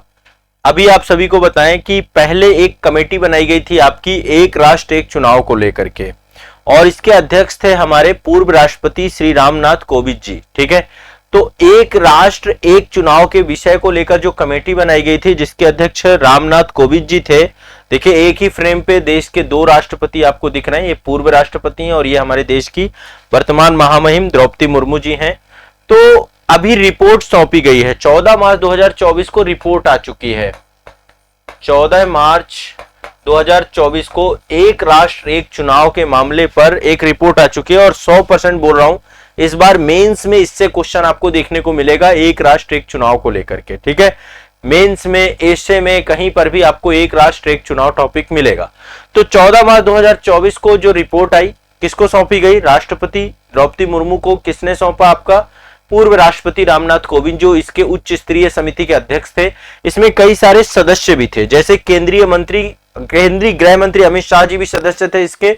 राज्यसभा के विपक्ष के पूर्व नेता गुलाम नबी आजाद, ये भी इसके जो है अध्यक्ष सदस्य थे। 15वें वित्त आयोग के पूर्व अध्यक्ष एनके सिंह साहब भी थे इसमें, एनके सिंह साहब भी जुड़े हुए हैं।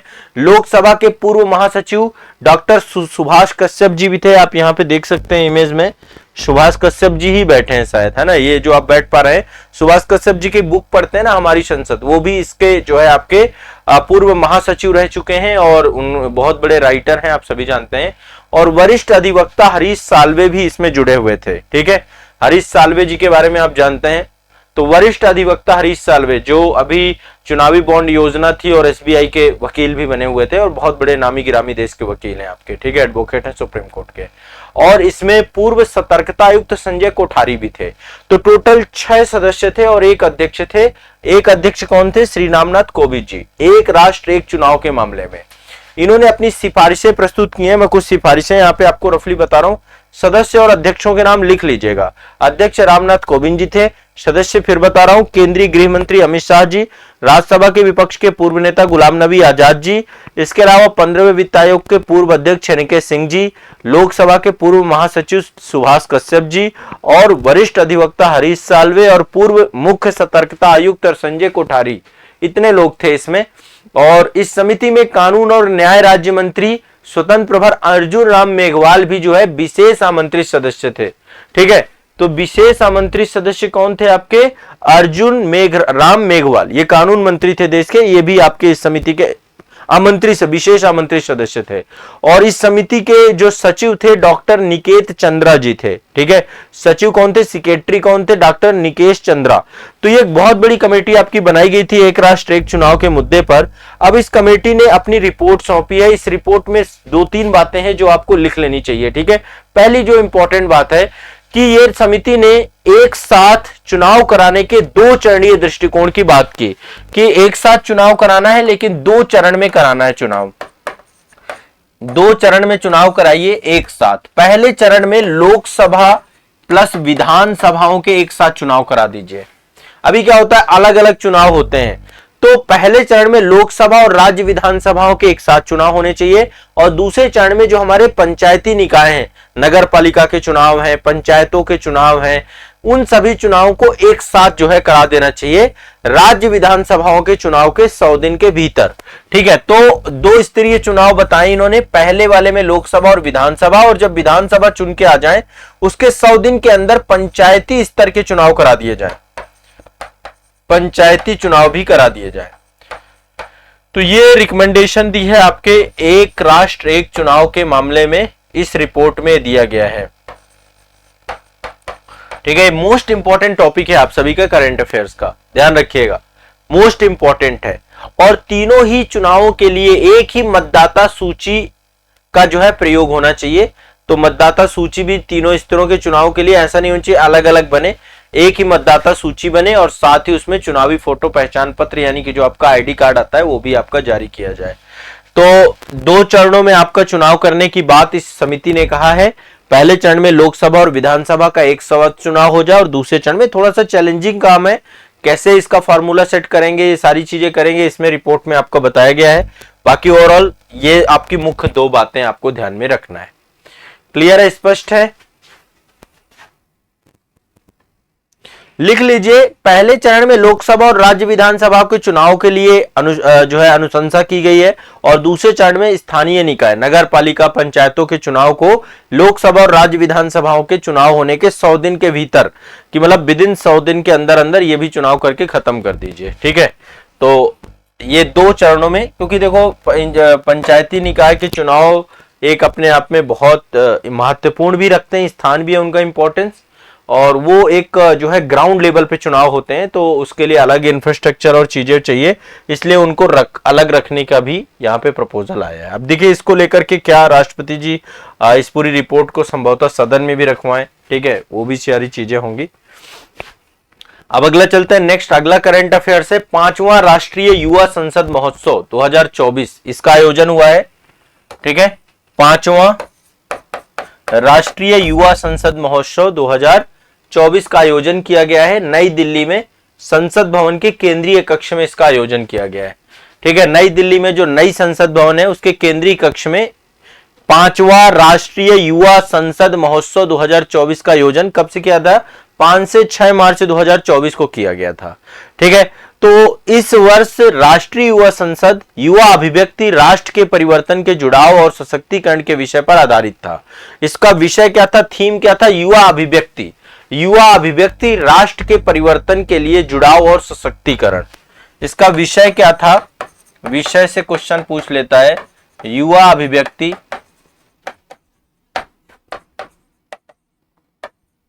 ठीक है, पूरा लिख लीजिएगा, युवा अभिव्यक्ति। ठीक है, राष्ट्र के परिवर्तन के लिए जुड़ाव और सशक्तिकरण, राष्ट्र के परिवर्तन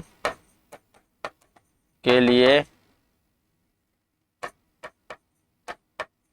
जुड़ाव एवं सशक्तिकरण।